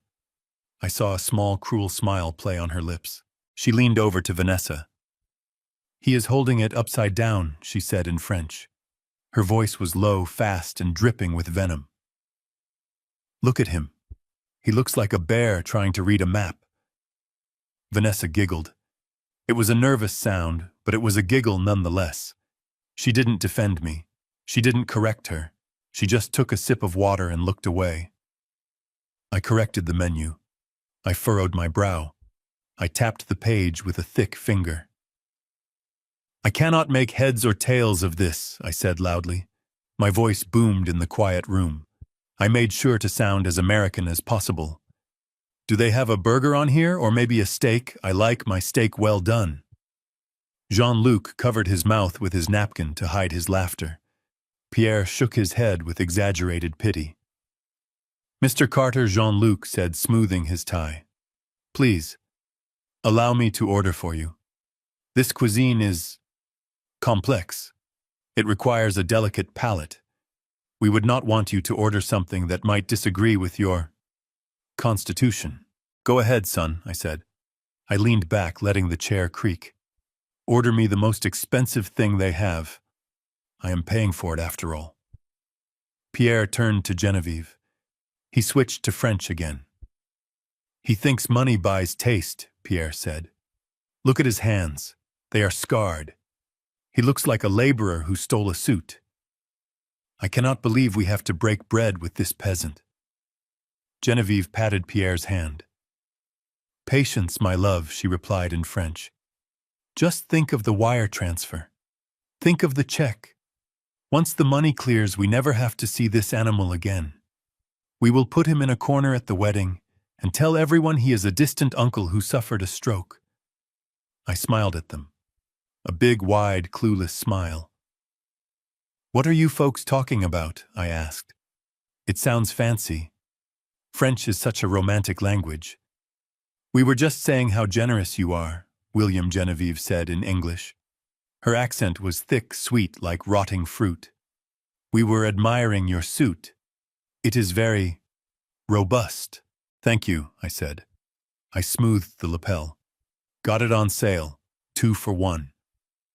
Richie kicked me under the table. He was enjoying this too much. He knew the suit was bespoke Italian wool, but he loved the theater of it. The waiter returned. Jean-Luc ordered for the table. He ordered the Blue Lobster. He ordered the truffles. He ordered caviar. He ordered a second bottle of the $20,000 wine. He ordered me the chicken. For the gentleman, Jean-Luc said to the waiter in French, "Bring the chicken, and make sure it is cooked thoroughly. He has the digestion of a child." The waiter nodded, not even looking at me. As the food arrived, the humiliation escalated. It became a sport for them. They would eat a bite of caviar, moan with pleasure, and then launch an insult in French right to my face, assuming my ignorance was a shield. "This wine is wasted on him," Pierre said in French, swirling the ruby liquid in his glass. "He would be happier with a Budweiser. He probably thinks terroir is the name of a dog." Vanessa was drinking fast. She was on her 3rd glass. I watched her. I waited for her to stop them. I waited for my daughter, the girl I had raised to be strong and kind, to slam her hand on the table and say, "Enough." I waited for her to say, "That is my father, show some respect." But she didn't. She wanted to belong to them more than she wanted to belong to me. "Dad," she said, cutting into her lobster, "please try not to slurp your soup. The Laurents are very particular about table manners." I put my spoon down. I looked at her. "I am just enjoying the food, honey," I said. Genevieve leaned in. "You must understand, Vanessa," she said in English. "Your father comes from a different world. A world of utility. Our world is one of refinement. It is not his fault." Then she switched to French, whispering to Vanessa. "He eats like a pig at a trough. Look at him wiping the sauce with the bread. It is disgusting. How did you come from his loins? You are so delicate. He is a brute." Vanessa laughed. She actually laughed. "I know," she replied in French. Her accent was terrible, clumsy American French, but I understood her. "I try to teach him, but he is stubborn. He is just a wallet, really. Once we have the trust set up, we can distance ourselves. I do not want him around the baby when we have one. He will teach it bad habits." That was the dagger. That was the moment the last thread of connection snapped. She called me a wallet. She said she would keep my grandchild away from me. I tore a piece of bread from the basket. I wiped the sauce from my plate, making a show of it. I chewed with my mouth slightly open. I saw Pierre recoil in horror. "This sauce is good," I said. "Tastes like gravy." Pierre looked like he was going to be sick. "I can't take this," he hissed in French to his wife. "Hurry up with the contract. I want to get the check and leave. I need to wash the smell of him off my clothes." Richie cleared his throat. He looked at me. He tapped his watch. He was signaling that we had enough. We had the recording. I had my phone in my breast pocket recording every word of their defamation. But I wasn't done. I wanted to see how far they would go. I raised my glass. "A toast," I said. They all looked at me. They picked up their glasses reluctantly. "To family," I said, "and to new beginnings. I know I am not the fanciest guy. I know I don't know which fork to use. But I want you to know that I appreciate you welcoming me. It means a lot to a simple trucker to sit at a table like this." Jean-Luc smirked. He raised his glass. "To family, Mr. Carter, and to your generosity." He drank. In French, he muttered into his glass, "To the idiot who is paying for my freedom." I drank my water. I watched them swallow the expensive wine.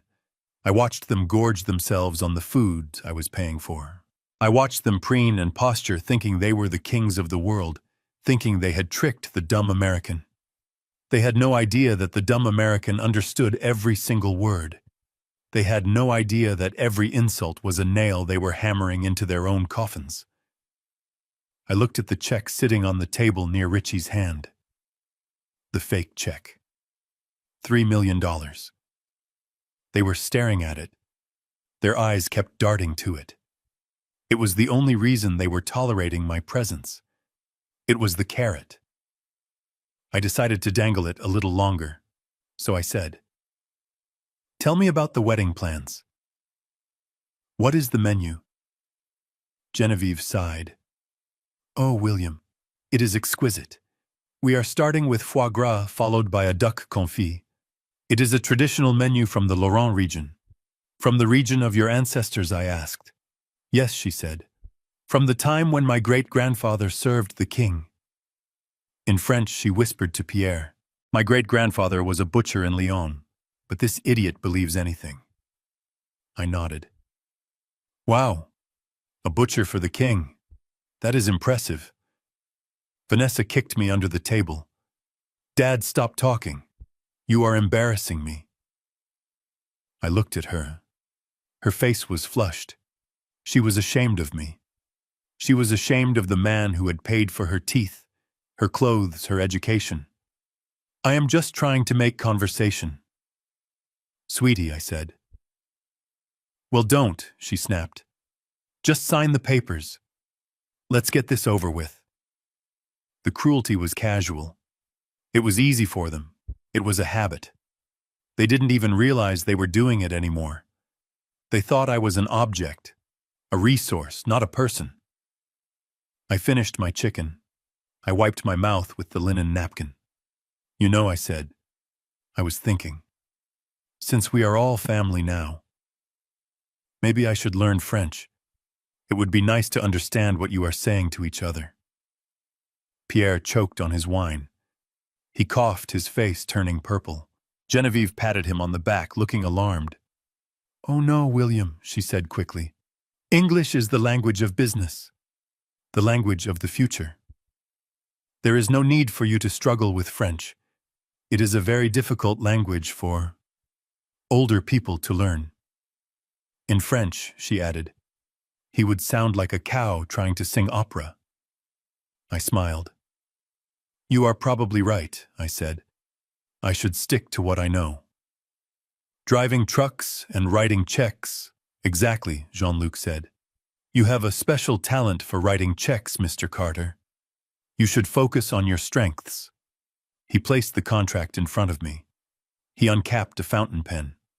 It was a Mont Blanc, probably stolen or bought on credit. "Sign here," he said, pointing to the line. "And here, and then we can all go celebrate." I looked at the paper. I looked at the pen. I looked at their faces. Greedy, expectant, hateful. I picked up the pen.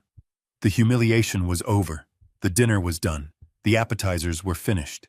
It was time for the main course, and I was about to serve them a dish they would never forget. The heavy Mont Blanc pen felt cold in my hand, a weighted instrument of execution. Jean-Luc hovered over my shoulder, like a vulture waiting for the animal to stop twitching. On the table, the contract lay open, a thick stack of cream-colored paper bound with a silk ribbon. It looked elegant.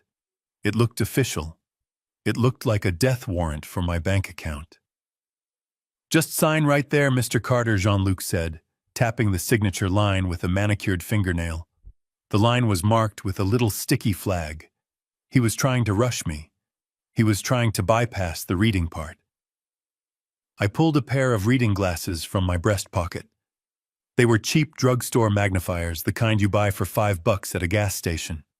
I put them on slowly, deliberately, adjusting them on my nose. I saw Genevieve roll her eyes. I saw Pierre check his watch. "Hold your horses, son," I said, my voice slow and gravelly. "My daddy taught me never to sign anything I did not read, even if it takes all night." Jean-Luc let out a breath that sounded like a tire leaking air. "Mr. Carter, please. This is standard boilerplate. It is exactly what we discussed. A family trust. To protect Vanessa. To protect the assets." Richie leaned forward. His elbows rested on the table, invading the Laurent's personal space. "Actually, Jean-Luc, my client, prefers to be thorough. We are talking about $3 million. That is a lot of miles on the highway. Let him read." I bent my head over the document. I started to read. And as I read, the blood in my veins began to boil hotter than radiator fluid in July. This was not a trust. This was an abduction. Article 4, Section B stated that the trustee, which was listed as Jean-Luc Laurent, would have sole discretionary power over the allocation of funds for lifestyle maintenance. Lifestyle maintenance.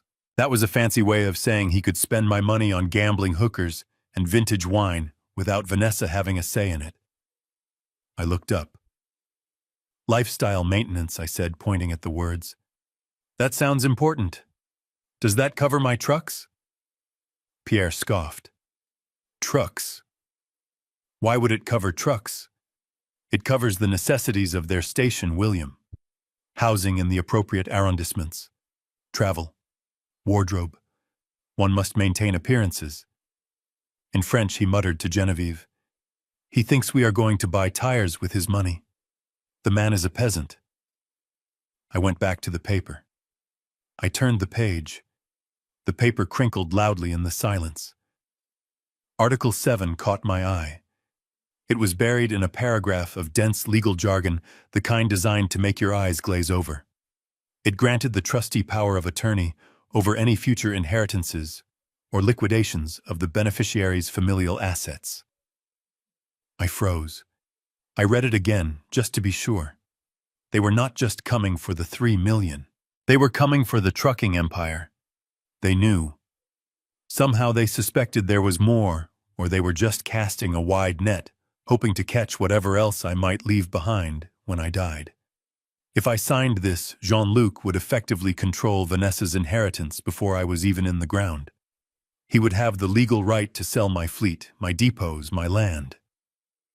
My hand tightened around the pen. The plastic barrel creaked. "This part here," I said, tapping Article 7. "It says something about future assets." "What does that mean?" Vanessa sighed loudly. She slammed her hand onto the table, making the silverware jump. "Dad, come on. It just means if you leave me your house in New Jersey or whatever, Jean-Luc can help me manage the sale so I do not have to deal with it. He is good with business. You are making a scene over nothing." Good with business. The man owed 200,000 euros to a casino and was renting a fake life. I looked at my daughter. Her face was flushed with wine and irritation. She was not looking at the contract. She was looking at her reflection in the darkened window, adjusting a stray lock of hair. She did not care what she was signing away. She just wanted the money. She just wanted the night to end so she could go back to pretending she was royalty. "You trust him that much, Sugar?" I asked. "You trust him with everything, even the things I built with my bare hands?" She rolled her eyes. "Yes, Dad. I trust him. He is my husband." "Well, he will be in 2 days. Unlike you, he understands how wealth works. He knows how to invest. He is going to turn your little nest egg into something real." Jean-Luc puffed out his chest. "Exactly. I have opportunities, Mr. Carter. Private equity, emerging markets. Your 3 million will be 10 million in 5 years. I looked down at the paper again to hide the look in my eyes. If I looked at him now, I might reach across the table and strangle him. 10 million. He would turn 3 million into 0 in 3 weeks. I kept reading. Article 9. In the event of a dissolution of marriage, the assets within the trust remain under the control of the trustee as compensation for administrative services rendered. I almost laughed out loud. It was a prenuptial agreement in reverse. If they got divorced, he kept the money. He kept everything. He was charging her an administration fee for stealing her inheritance. I looked at Richie. He had read the draft earlier. He gave me a tiny, almost imperceptible nod. He knew. He knew this document was the smoking gun. It proved intent. It proved malice. It proved they thought I was a brainless ATM. I turned the page again. "Oh, for God's sake," Genevieve snapped. She lost her composure. The mask slipped. "William, this is ridiculous. We have a reception to attend. People are waiting. You are reading this like a child learning his alphabet. Sign the damn paper." In French, she hissed. "If he takes 1 more minute, I am going to scream. He is doing this on purpose. He is too stupid to understand it, so he stares at the words, hoping they will make sense. Just grab his hand and make him sign it." I looked at her. I lowered my glasses. "I am just a slow reader, ma'am," I said. Big words confused me. Jean-Luc stood up. He walked behind my chair. He put his hands on my shoulders. His grip was firm, too firm. It was a threat disguised as a massage. "Mr. Carter, we are all family here. We all want the same thing. We want Vanessa to be happy." "Do you want Vanessa to be happy?" "Of course," I said. "Then sign," he said. "Sign and show her that you support her. Show her that you are not just a truck driver, but a father who can provide. Show her that you belong at this table." The manipulation was clumsy, but it was effective.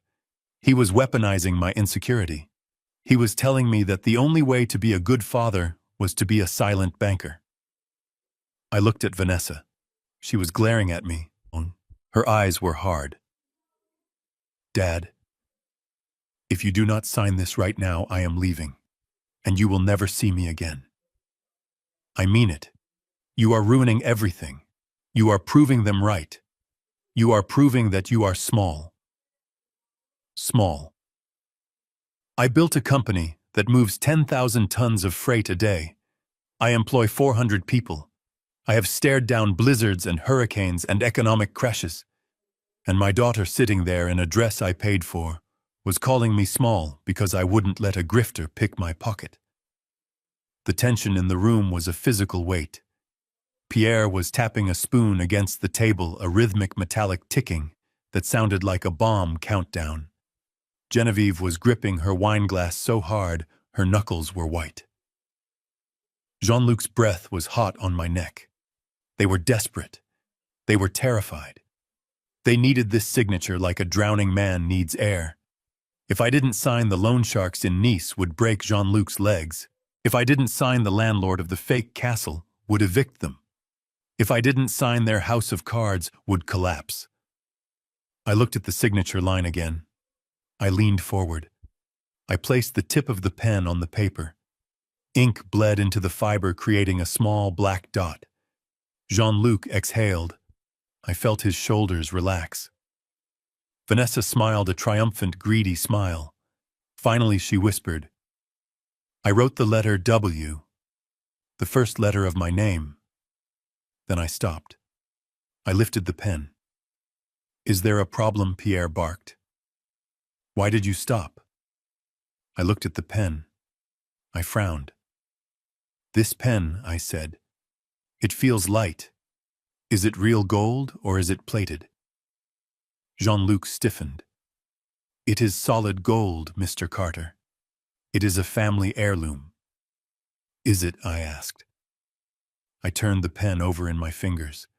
I saw the small scratch on the barrel. I saw the base metal underneath the gold plating.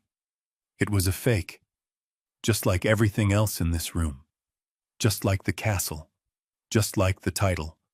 Just like the love they claimed to have for my daughter. I put the pen down. "I cannot sign with this," I said. "It does not feel right." "Use your own pen," Vanessa shouted. She stood up. "Use a crayon for all I care. Just sign the paper, Dad. Stop torturing us."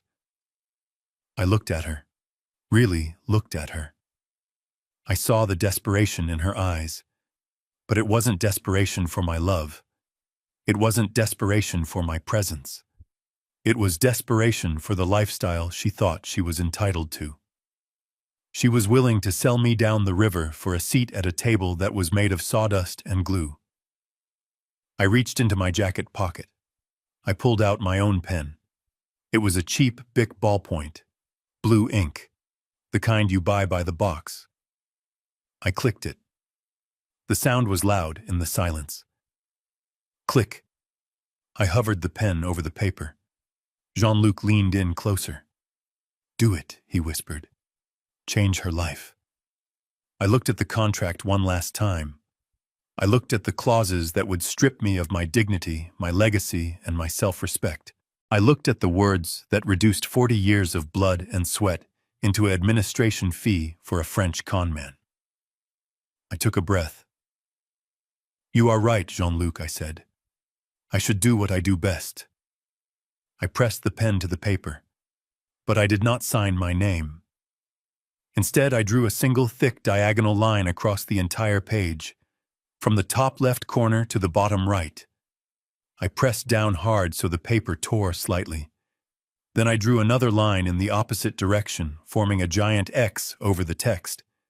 The sound of the tearing paper was like a gunshot. Jean-Luc pulled back as if I had burned him. "What? What are you doing?" he stammered. I stood up. I pushed the chair back. I picked up the contract. "I am editing," I said. I ripped the page out of the binder. I crumpled it into a ball. Vanessa screamed. "Dad, what are you doing?" "That is a legal document." "No, honey," I said. I dropped the ball of paper onto the empty plate in front of me. "That is trash." The room erupted. Pierre was shouting in French. Genevieve was gasping for air, clutching her pearls. Jean-Luc looked like he was about to faint. But I wasn't done. I looked at Richie. He handed me the other folder. The real folder. The one with the truth. I cleared my throat. The sound silenced them. You wanted me to sign a contract, I said. My voice was calm, cold, and hard as asphalt. You wanted me to transfer my assets. You wanted to manage my lifestyle. I tossed the new folder onto the table. It slid across the linen and hit Jean-Luc's wine glass, making it ring. I think we should talk about your lifestyle first, Jean-Luc, I said. Especially the part about the 180,000 euros you owe to the man in Nice. Or the part about the chateau being a rental. Or the part about your parents being bankrupt. I looked at Vanessa. She was frozen. Her mouth was open. Happy wedding day, sweetheart, I said. I brought you a gift. It is called the truth. Jean-Luc's face went the color of ashes. He looked at the folder. He looked at me. And in that moment, the arrogance died. The nobility died. All that was left was the rat caught in the trap. And I was the cat. And I was hungry. Pierre Laurent stared at the folder on the table as if it were a bomb that had just started ticking. His face was a mask of flushed indignation, the veins in his neck bulging against his tight collar. He looked at Richie, and then he looked at me, and then he made the mistake of opening his mouth one last time in his native tongue. He turned to Genevieve and hissed in French, rapid and venomous. This American pig is bluffing. He does not know anything. He is trying to scare us because he is too cheap to pay. Do not look at the papers. Just call the police and have him removed. He is a peasant, attempting to sit on a throne. I watched him finish. I watched his lips move. I watched the spit fly from his mouth in his agitation. I let the silence stretch out after he finished speaking. I let it hang there for 5 seconds. 10 seconds. I took a sip of the $20,000 wine. I swirled it in the glass. I looked Pierre dead in the eye. And then I spoke. Monsieur Laurent, I said. My voice was soft. It was not the gravelly voice of the truck driver. It was smooth. It was precise. It was the French of a man who had negotiated shipping contracts in the boardrooms of Marseille for a decade. The French of a man who knew the language better than the pretender sitting across from him. Monsieur Laurent continued in flawless French. I assure you I am not bluffing. And as for being a peasant, I find that the peasants are often the only ones who actually know the value of the land they stand on. Whereas you, my friend, are standing on quicksand. The sound that came out of Genevieve's throat was not human. It was a strangled gasp, a sharp intake of air that sounded like a seal breaking. Her hand flew to her chest, and her elbow knocked into her wineglass. The crystal-stemmed goblet, the one filled with the Romani Conti, tipped over. The dark red liquid spilled across the pristine white tablecloth, spreading like a gunshot wound, soaking into the fabric and dripping onto her Chanel lap. She did not move. She did not try to stop it. She just stared at me. Her eyes were wide, enormous, terrifyingly white in her painted face. Pierre's mouth opened, but no sound came out. He looked like a fish pulled from the water, gasping, drowning in the air. The color drained from his face so fast, it was like someone had pulled a plug. He went from red to a sickly gray in a heartbeat. Jean-Luc dropped his fork. It clattered onto his china plate, a harsh metallic ring that echoed in the dead silence of the room. He looked at me with pure, unadulterated terror. He knew. In that split second, he knew that the game was not just over. The game had been rigged against him from the moment I walked in the door. Vanessa was the last to understand. She looked at me. She looked at them. She blinked. Dad, she whispered. Since when? Since when do you speak French? Since 1985, Vanessa, I said in English. I leaned forward, resting my elbows on the table right next to the puddle of spilled wine. When I was building the European logistics network, when I was spending 18 hours a day in meetings with port authorities in Le Havre. You were a baby. You do not remember. But I speak it. I read it. And I understand it. I turned my gaze back to Pierre. I switched back to French. I understood when you called me a pig. I understood when you called my daughter a cow. I understood when you said you would put me in a corner at the wedding like a piece of broken furniture. Pierre began to tremble. His hands shook so badly he had to grip the edge of the table to steady himself. Monsieur Carter, he stammered. His French was suddenly weak, hesitant. It was a misunderstanding. A joke. We have a dry sense of humor in our family. A joke, I repeated. I reached into the folder Richie had tossed onto the table. I pulled out a document. It was a single sheet of paper with a bank letterhead. Is this a joke, Pierre? I asked. I slid the paper toward him. It slid right through the puddle of wine staining the bottom edge red. It is a notice of default, I said. From the bank in Lyon. The one that holds the mortgage on the dry cleaning businesses you used to launder money for the local syndicate. It says here that you are 3 months behind on the settlement payments. It says that if you do not pay by the 1st of the month, you go to prison. Pierre stared at the paper. He did not touch it. He looked at it as if it were radioactive. How did you get this? He whispered. I bought it, I said. He looked up at me. His eyes were glassy.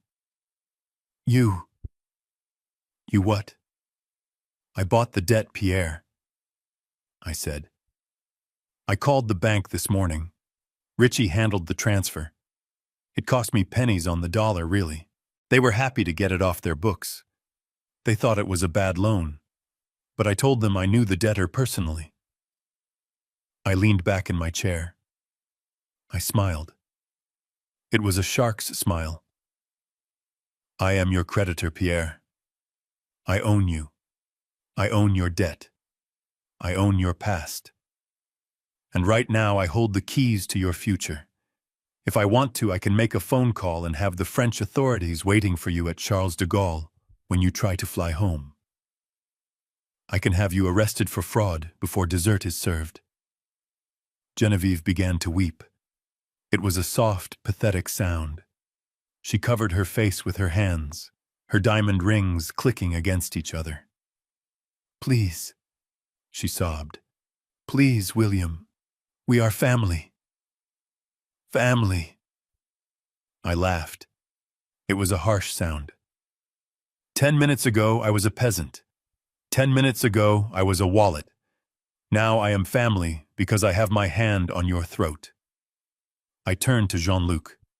The prince, the consultant, the gambler. He was shrinking in his chair. He was trying to make himself small, invisible. He was sweating. Beads of perspiration were rolling down his forehead into his eyes. And you, I said. I pulled another paper from the folder. A spreadsheet. 180,000 euros, I said. To a Mr. Petrov in Nice. A very impatient man, Mr. Petrov. I spoke to his associate today. Jean-Luc let out a whimper. A high-pitched sound like a kicked dog. No, he whispered. You spoke to them, I did, I said. I told them that Jean-Luc Laurent was about to come into a large inheritance. I told them that he was marrying the daughter of a wealthy American trucking magnate. Jean-Luc's eyes lit up with a flicker of hope. You vouched for me? He asked. I shook my head. No, son, I said. I told them that the wedding was off. I told them that the trust fund was a lie. I told them that you have no access to my money. And I told them that you were currently in Paris at L'Ambroisie drinking $20,000 wine while you owed them money. Jean-Luc's face went white. He looked at the door as if he expected Mr. Petrov to walk in right then and there. "Why?" he croaked. "Why would you do that? They will kill me." "Because you tried to steal my company," I said. "You tried to steal my legacy. You looked me in the eye and lied to me. You made my daughter believe you were a king when you are just a jester with a gambling addiction." I looked at Vanessa. She was sitting perfectly still. She was pale like a statue. Her hands were in her lap. She was staring at Jean-Luc. She was looking at him as like she had never seen him before. She was looking at the sweat on his lip. She was looking at the fear in his eyes. "Vanessa," I said gently. She turned her head slowly to look at me. Her eyes were empty. The arrogance was gone. The snobbery was gone. There was only shock. "I have one more thing for you," I said. I reached into my breast pocket. I pulled out a small black velvet box. It looked like a ring box. Vanessa frowned. She looked confused. "I didn't buy you a ring," I said. "You have enough jewelry." I opened the box. Inside was a key. A simple silver key with a Dior logo keychain. "You were upset about the dress," I said. "You were upset that the card was declined. You were upset that the staff looked at you like you were a thief." She nodded dumbly. "Well," I said. "I fixed it." I placed the key on the table. "I bought the store," I said. Vanessa's jaw dropped. You bought the dress." "Number one," I said. "I bought the store. The franchise rights for the location on Avenue Montaigne, the one you were at. I called the holding company this morning. It was a distress sale. They were looking to liquidate. I made an offer." I pushed the key toward her. "I own the building, Vanessa. I own the inventory. I own the employment contracts of the women who cut your card in half." She stared at the key. She reached for it. Her fingers trembled. So I can have the dress?" she asked. Her voice was small, hopeful. It was the voice of a child who thinks she can still get ice cream after burning down the house. I covered the key with my hand. "No," I said. I looked her in the eye. "I bought the store so I could fire them," I said. "And I bought the store so I could ban you from it." "Ban me?" she whispered. "Yes," I said. "You are banned, Vanessa. You are banned from that store. You are banned from using my name in this city. You are banned from my accounts. You are banned from my company." I stood up. The chair scraped loudly against the floor. "I paid $300,000 for a wedding that is not happening. I paid $50,000 to buy your fiancé's debt just so I could hold it over his head. I paid $5 million to buy a retail store just to make a point." I buttoned my jacket. I looked down at them. The ruined family, the fake aristocrats, and the daughter who thought she was too good for the man who made her. Pierre was weeping openly now. Genevieve was staring into the spilled wine. Jean-Luc was shaking. Richie stood up. He closed his briefcase. He looked at me and nodded. "We are done here, Bill," he said. I looked at Vanessa one last time. "You wanted a fairy tale," I said. "Well, here is the ending. The carriage has turned back into a pumpkin. The horses are mice. And the princess is on her own." I turned my back on them. I walked toward the heavy oak doors. I heard Vanessa's chair slide back. I heard her footsteps running after me. "Dad!" She screamed. "Dad, wait!" I did not stop. I pushed the doors open. I walked into the main dining room. The diners looked up. They saw a man in a gray suit walking with purpose. They saw a lawyer with a briefcase. and they saw a girl in a white dress running after them, tears streaming down her face. "Dad, please." She grabbed my arm. She dug her fingers into my sleeve. "Everyone is looking. Please, do not leave me here. They have no money. Jean-Luc has no money. How will I get home? How will I pay the hotel?" I stopped. I looked down at her hand on my arm, the hand with the diamond engagement ring that I now knew was probably fake or unpaid for. I gently removed her hand. "Figure it out," I said. "But I have nothing," she sobbed. "You cut my cards. You canceled the transfer. I have nothing." "You have your lineage," I said. "You have your nobility. You have your sophisticated in-laws. Ask them. They are broke." She shrieked. "You know they are broke. You just destroyed them." "I didn't destroy them, Vanessa," I said. "I just turned on the lights. They destroyed themselves, and you helped them. You were ashamed of me. You were ashamed of the work that paid for your life." I leaned in close. "You said oil and water do not mix," I said. "You were right. I am the oil. I fuel the engine. You are just water, and you just evaporated." I turned away. I walked out of the restaurant. I walked out into the cool Paris air.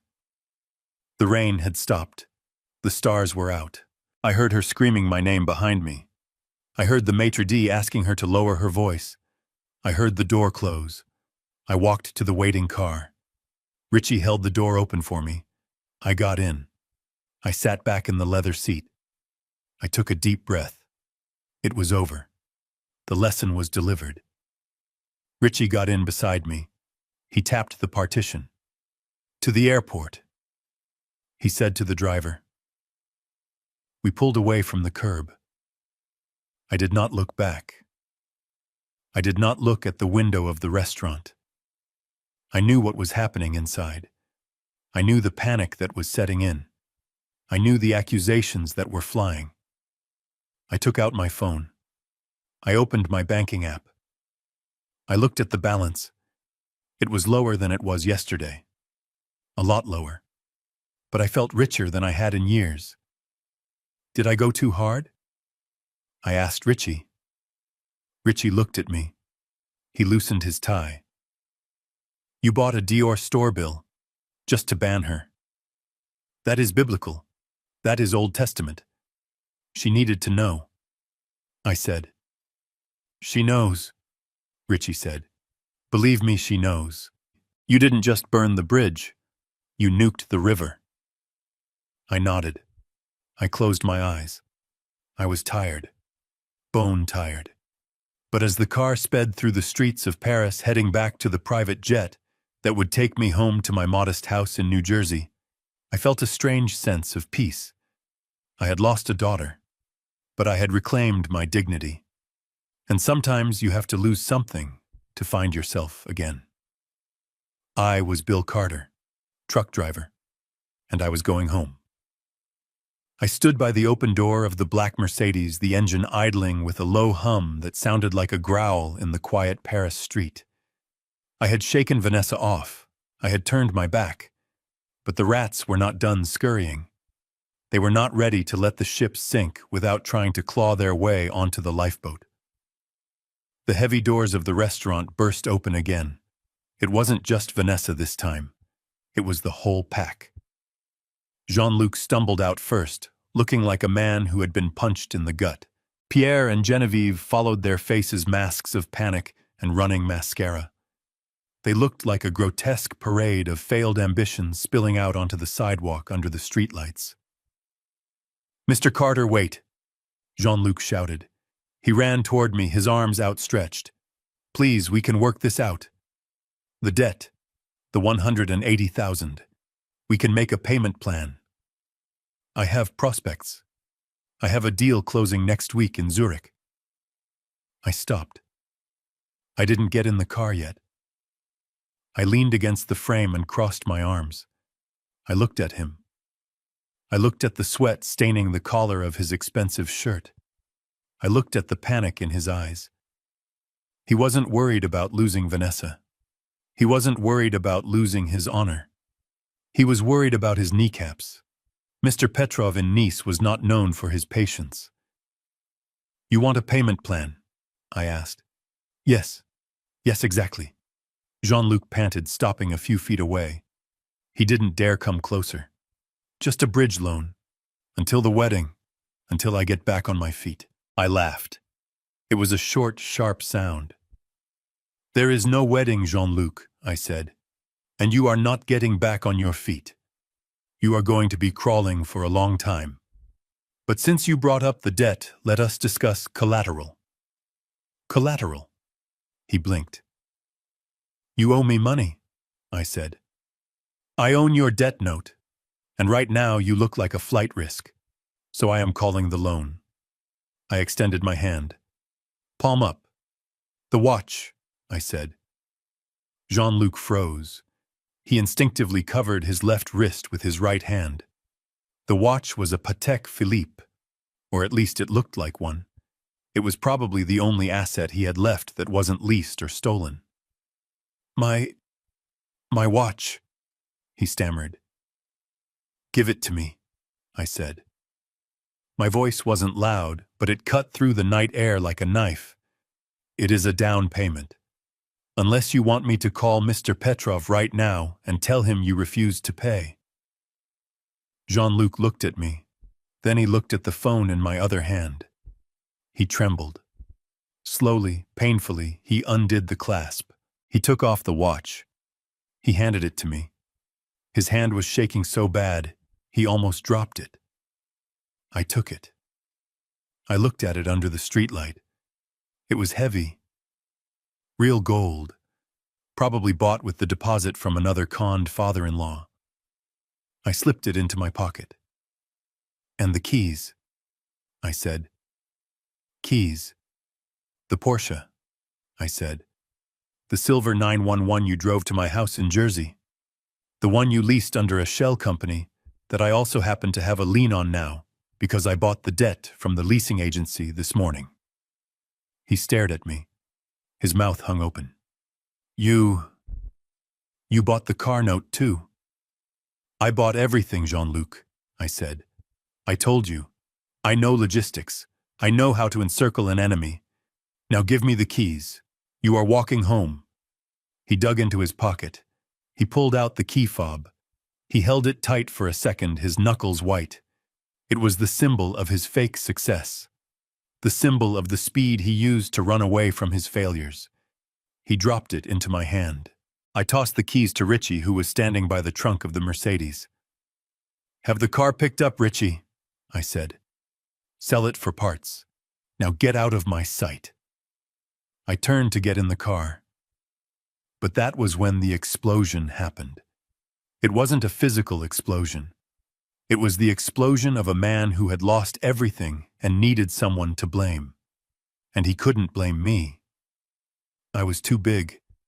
I was too powerful. So he turned on the only person smaller than him. He turned on Vanessa. She was standing there, shivering in her white dress, her arms wrapped around herself, tears streaming down her face. She looked at him with pleading eyes. She was waiting for him to comfort her. She was waiting for him to say that they would get through this together, that their love was stronger than money. "Jean-Luc," she whispered. "What do we do?" He looked at her, and his face twisted into a snarl that was pure, ugly hatred. "What do we do?" he mocked her. "We. There is no we, you stupid cow. Look at what you did. Look at what your father did to me." Vanessa flinched as if he had hit her. "Jean-Luc!" "Shut up!" he screamed. His voice echoed off the stone buildings. "You useless American trash! You told me he was stupid.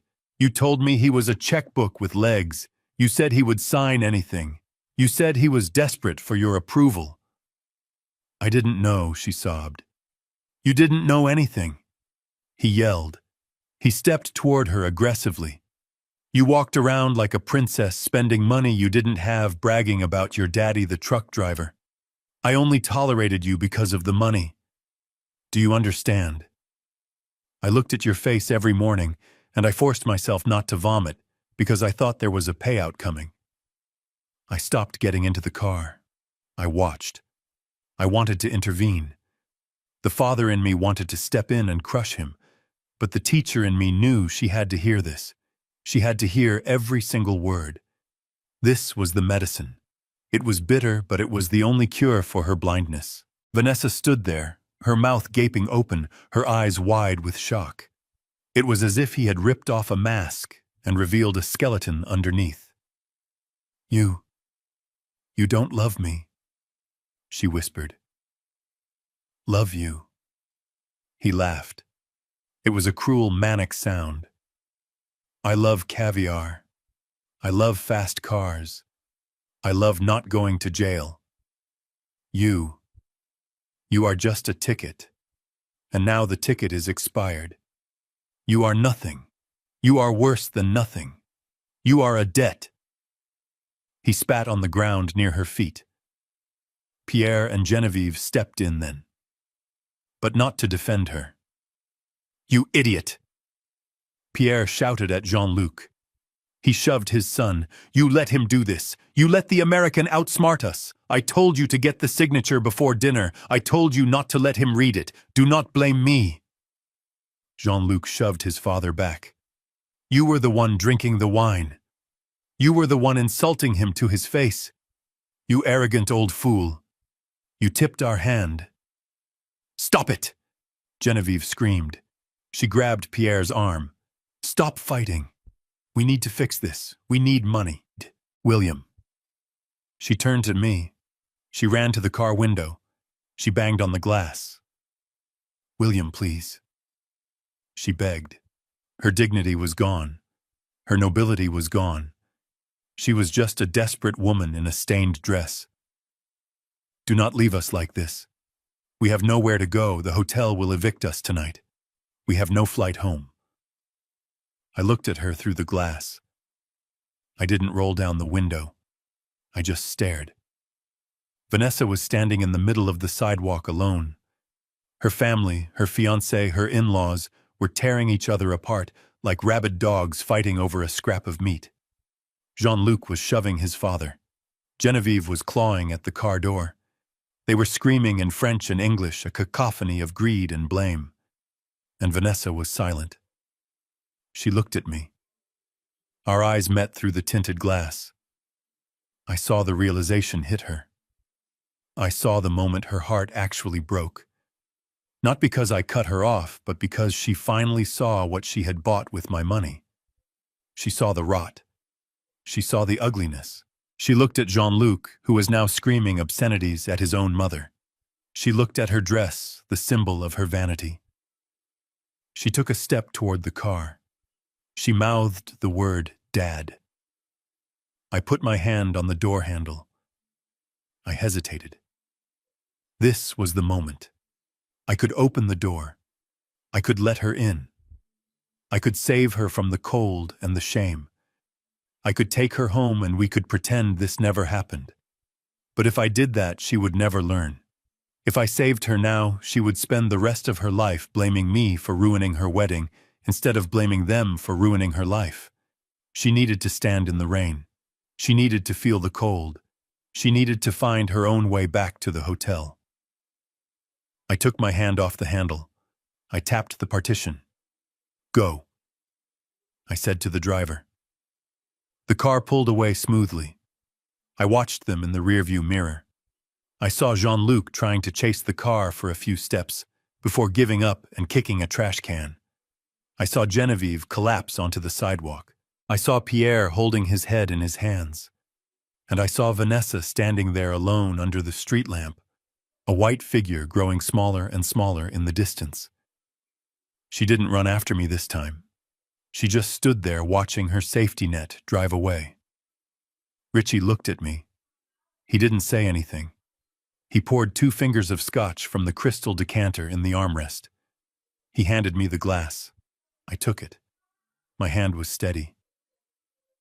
That was hard, Bill, he said quietly. Raising a child is hard, Richie, I said. Saving them is harder. I looked down at the Patek Philippe watch in my hand. It was heavy. It was gold. And it was ticking. Tick, tick, tick. Time was up for the Laurents. But for Vanessa, the clock had just started. She had $0. She had no place to stay. She had no friends in Paris. She was about to find out what she was made of. Was she her father's daughter? Or was she just a passenger in her own life? I drank the scotch. We head back to Jersey tonight, I said. I have trucks to run. Richie nodded. And the girl? He asked. I looked out the window at the blurring lights of Paris. If she is a Carter, I said, she will find a way. If she isn't, well then she belongs here with them. The car sped up, merging onto the highway, leaving the city of lies behind. I closed my eyes. I didn't sleep. I just listened to the hum of the engine and waited for the plane that would take me back to the world where work meant something and a handshake was a contract. I was done with nobility. I was ready to get back to the mud. I settled into the back seat of the black Mercedes, and the leather creaked under my weight. It was a sound of finality, a period at the end of a very long, very painful sentence. Richie sat next to me, and I could hear him exhale a breath he must have been holding for the last hour. The air inside the car was still and smelled of lemon polish and conditioned air, a stark contrast to the scent of rain and desperation outside. The driver put the car in gear. I saw his eyes flick to the rearview mirror, seeking instruction. Drive, I said. My voice was gravel. Do not stop. The car began to move, smoothly, silently, pulling away from the curb of the Place des Vosges. I did not want to look. Every instinct in my body screamed at me to keep my eyes forward, to focus on the road ahead, to forget the wreckage in the rear view. But I am a father, and a father always looks. I turned my head. Vanessa was standing exactly where I had left her, frozen on the wet pavement, like a statue carved from ice and regret. Her white dress, the one she had fought so hard for, the one that had cost her a relationship with me, was splattered with mud at the hem. It glowed ghost-like under the street lamps. She looked small, smaller than I had ever seen her. Even when she was a child, she had occupied space with her energy, her demands, her laughter. Now she looked like a paper doll that had been left out in the storm. Then she moved. The realization that I was actually leaving, that the threats were not just words, that the safety net was truly gone, finally hit her. It snapped the strings that held her up. Dad, she screamed. It was a raw, primal sound. It penetrated the soundproof glass of the luxury car. She started to run. She ran in her high heels, stumbling on the cobblestones. She ran in the $20,000 dress that legally belonged to me. She ran past Jean-Luc, who was still screaming at his parents. She ran past the maitre d', who was watching with a mixture of pity and professional disdain. She ran toward my car. "Dad, please stop," she yelled. Her hands were outstretched, grasping at the air, grasping for the bumper, grasping for salvation. "Dad, I have no money. I have nowhere to go, please." The driver hesitated. He slowed down slightly. It was human nature. You see a young woman crying and running after a car, you slow down. I leaned forward. I said, "Drive," I growled. "Do not slow down." The driver nodded quickly and pressed the accelerator. The engine purred, a deep surge of power that widened the gap between us and her. I watched her through the tinted glass. She was running faster now, desperation fueling her legs. Her hair had come loose from its elegant updo and was whipping around her face. Her makeup was streaked, dark lines of mascara carving paths down her cheeks. "I am sorry," she screamed. "Dad, I am so sorry. I love you. Please open the door." My hand twitched on my lap. It would be so easy. It would be the easiest thing in the world to tap the glass to tell the driver to stop, to open the door and let her in. I could wrap her in my jacket. I could take her to the hotel. I could order her room service and tell her everything was going to be all right. I could fix it. I had the money. I had the power. I could fix anything. But fixing it would break her. If I opened that door, I would be teaching her that betrayal has no cost. I would be teaching her that she could spit in my face, and I would still wipe her chin. I would be confirming everything the Laurents believed about Americans, that we are soft, that we are foolish, that we can be used. And worse, I would be robbing her of the only chance she had to become a real person. She needed this rock bottom. She needed to feel the pavement under her feet, without a red carpet covering it. She needed to know what it felt like to be cold, to be hungry, to be alone. Only then would she understand what I had done to build the life she took for granted. So I did not tap the glass. I kept my hand on my lap. I clenched my fist until my nails dug into my palm. She was getting closer to the car for a second as we turned a corner, but then we hit a straightaway and the Mercedes pulled away effortlessly. She lunged forward, her fingers brushing the taillight, leaving a smudge on the red plastic. And then she fell. Her heel caught in a grate, or maybe she just gave up. She went down hard. She hit the wet street with a splash, her white dress billowing out around her like a collapsed parachute. She didn't get up. She just knelt there in the middle of the road in the rain, under the uncaring lights of Paris. She was alone. Truly alone. Jean-Luc was not running after her. He was back on the sidewalk trying to save his own skin, probably already plotting how to blame her for his debts. His parents were useless. Her friends were not here. Her credit cards were plastic scraps. Her hotel room was locked. She had nothing. She was wearing a dress she did not own. She was standing in a city where she did not speak the language, not really. She had no cash. She had no ride. She was 28 years old, and for the first time in her life she was completely and utterly destitute. I watched until we turned another corner and she disappeared from view. A small white dot swallowed by the gray city. I turned back around in my seat. I let out a breath that shook my entire body. I felt like I had just cut off my own arm. "You okay?" Bill Ritchie asked softly. He wasn't looking at me. He was looking out his window, giving me dignity. "No," I said. My voice was thick. "I am not okay. That is my little girl, Ritchie. She needed it," he said. "I know," I said. "I know she needed it. But it doesn't make it feel good. It feels like hell." "It is supposed to feel like hell," he said. "That is how you know you are a good father. A bad father wouldn't care. A weak father would have stopped the car. You are a good father, Bill. You are doing the hard work." I rubbed my face with my hands. My skin felt rough. "She has the return ticket," I said. "I didn't cancel her flight home. It is in her email." Ritchie nodded. "She will figure it out. She has a phone. She has legs. She will get to the airport. It might take her a day or two. She might have to sleep in a lobby or pawn those earrings you gave her, but she will get there." "And if she doesn't?" I asked. The fear was a cold worm in my gut. "Then she isn't a Carter," Ritchie said firmly. "But she is Bill." I saw her eyes back there. She was scared, yes, but she was also angry. Anger is good. Anger is fuel. She will use it. I hoped he was right. I prayed he was right. I pulled my phone out. I wanted to check if she had called. I wanted to see if she had texted. But I knew I couldn't answer. Not yet. Not tonight.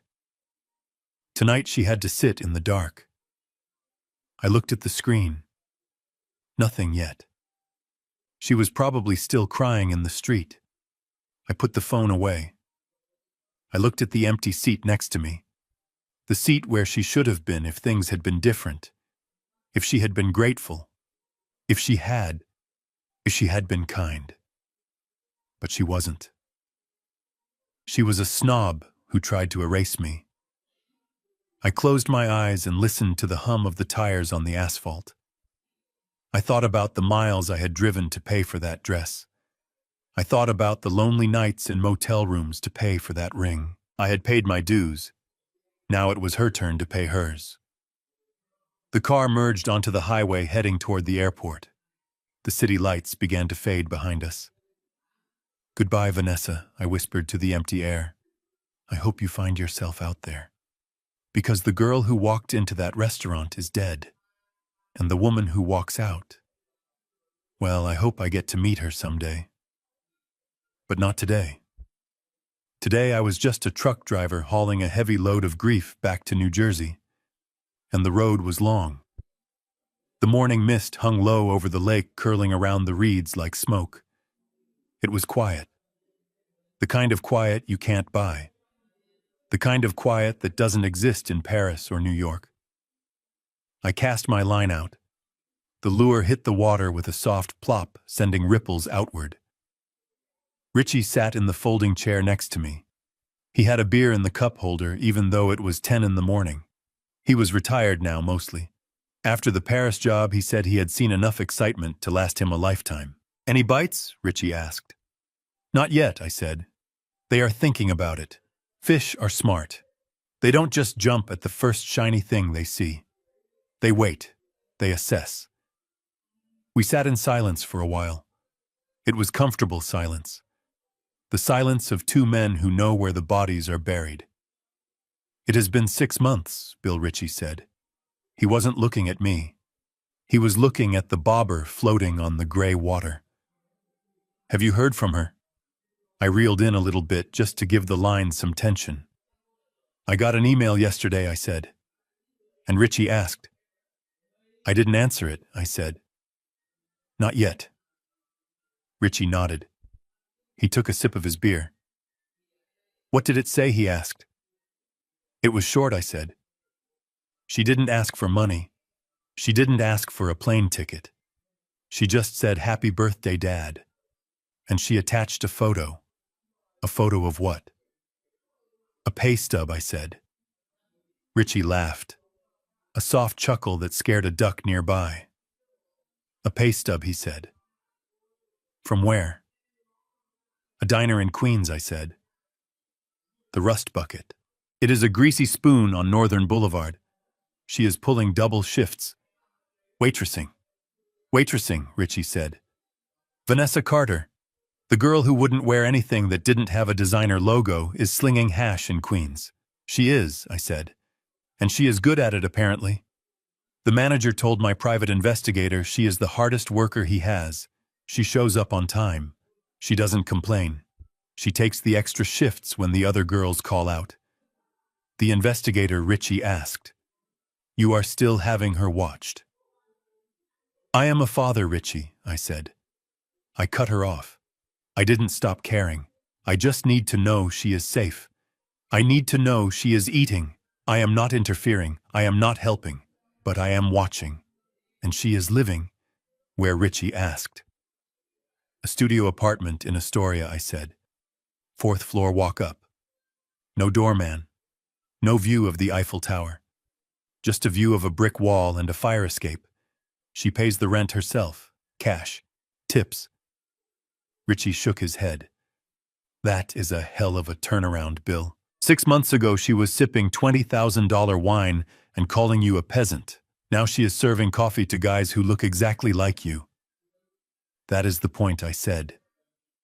She needed to meet the people she despised. She needed to serve them. She needed to understand that the guy in the work boots isn't dirty. He is tired. He is the backbone of the world.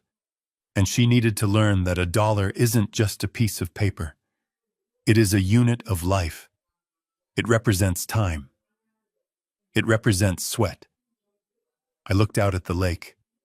The sun was burning off the mist, revealing the trees on the far bank. They were turning orange and red. Autumn was coming. "She wrote something else in the email," I said. "Yeah," Richie asked. She said she was sorry, I said. Not for the wedding, not for the money. She said she was sorry for being ashamed. She said she met a truck driver last week, a guy who comes in for breakfast every Tuesday. He reminded her of me. She said she talked to him, really talked to him, and she realized she had been looking at the world through a dirty window her whole life. Richie smiled. Sounds like she's growing up, Bill. She is getting there, I said. She isn't there yet. She still has some road to travel. But she is in the driver's seat now. That is all I ever wanted. What about the money? Richie asked. The 300 grand, the wedding fund. I reeled in the line. I checked the bait. It was still there.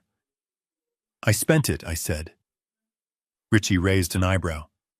You spent it? On what? A new boat.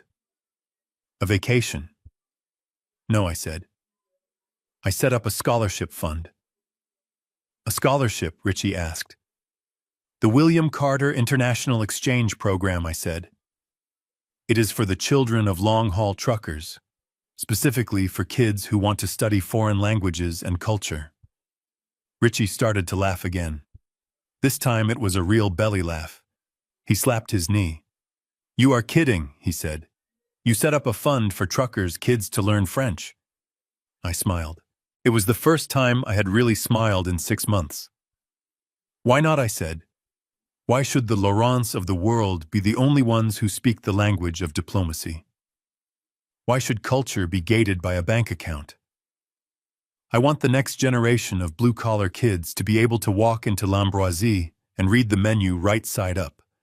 I want them to be able to look a snob in the eye and tell him to go to hell in perfect Parisian French. That is beautiful, Bill Richie said, wiping his eyes. That is poetic justice. It is investment, I said. I am investing in dignity. We fell silent again. The water lapped against the hull of the boat. It was peaceful, and the Lawrence Richie asked, whatever happened to the royalty? I cast the line out again. It flew high and far, landing in the deep water. Scattered to the wind, I said. Pierre is in a minimum security prison in Lyon for tax fraud. Turns out I wasn't the only creditor he stiffed. Genevieve is living with her sister in a small flat in Marseille. I heard she is selling her fake jewelry on eBay. And Jean-Luc. Jean-Luc is in the wind, I said. Last I heard, he was washing dishes in a hostel in Belgium. Mr. Petrov, the lender in Nice, has a long memory. Jean-Luc has to keep moving. He will be running for the rest of his life. Richie nodded. So you won, he said. I looked at him. Did I asked. I looked down at my hands. They were old hands, spotted, scarred. They had held steering wheels and gear shifts and baby bottles and contracts. I didn't do this to win Richie, I said. You don't beat your children. You raise them. Sometimes raising them means lifting them up. Sometimes it means knocking them down so they can learn how to stand up on their own. I lost my daughter for a while, I continued. I lost the little girl who used to think I hung the moon. But I think I might be getting a woman back. A real woman. One who knows the value of a hard day's work. One who knows that respect is earned, not inherited. I checked my phone. The email was still there. Happy birthday, Dad. I tapped the reply button. I typed 2 words. I am proud. I didn't hit send yet. I would wait. I would let her work a few more shifts. I would let her survive the winter on her own. I would let her build a little more muscle. But I would send it. Eventually. I put the phone away. I got a bite. The tip of the rod dipped. The line went tight. I stood up. I braced my feet against the deck. I started to reel. It was heavy. It was a fighter. Got one, Richie yelled. Yeah, I said. I got one. I pulled. The fish fought. It wanted to stay in the dark. It wanted to stay in the deep. But I was patient. I was strong. I reeled it in slowly, giving it line when it ran, pulling when it tired. It was a dance, a struggle, just like fatherhood. You hold on tight. You let go. You pull. You hope the line doesn't break. And eventually, if you are lucky and if you are patient, you bring them home. I pulled the fish out of the water. It was a bass, a big one. It thrashed in the net, shining gold and green in the sunlight. Beautiful, Richie said. I looked at it. It was fighting for its life. It was strong. It was beautiful because it was struggling. I reached into the net. I carefully removed the hook. I lowered the fish back into the water. Go on, I whispered. It stayed there for a second, stunned. Then with a flick of its tail, it shot back into the depths, back to the struggle, back to the life it knew. Why did you let it go? Richie asked. Because I said, wiping my hands on my jeans. It isn't ready for the dinner table yet. It has more growing to do. I sat back down. I picked up my coffee thermos. I looked at the sky. It was big and blue and endless. I was Bill Carter. I was a truck driver. I was a millionaire. I was a father. And for the first time in a long time, I was at peace. The road was still long, but at least now I knew who was driving. In the end, I realized that true wealth isn't measured in bank accounts or rented castles in France. It is measured in integrity in the calluses on your hands and the peace in your heart. The Laurents chased an illusion and lost everything. I stuck to my roots and kept my dignity. To anyone watching who feels undervalued or judged by appearances, hold your head high. Your worth isn't defined by someone else's inability to see it. And to parents, don't be afraid to let your children struggle. It is in the struggle that they find their strength and ultimately themselves. If you enjoyed this story of justice and redemption, please hit that like button and subscribe to the channel for more stories like this. Let me know in the comments, would you have forgiven Vanessa sooner, or did she need the tough love I read every single one? See you in the next video.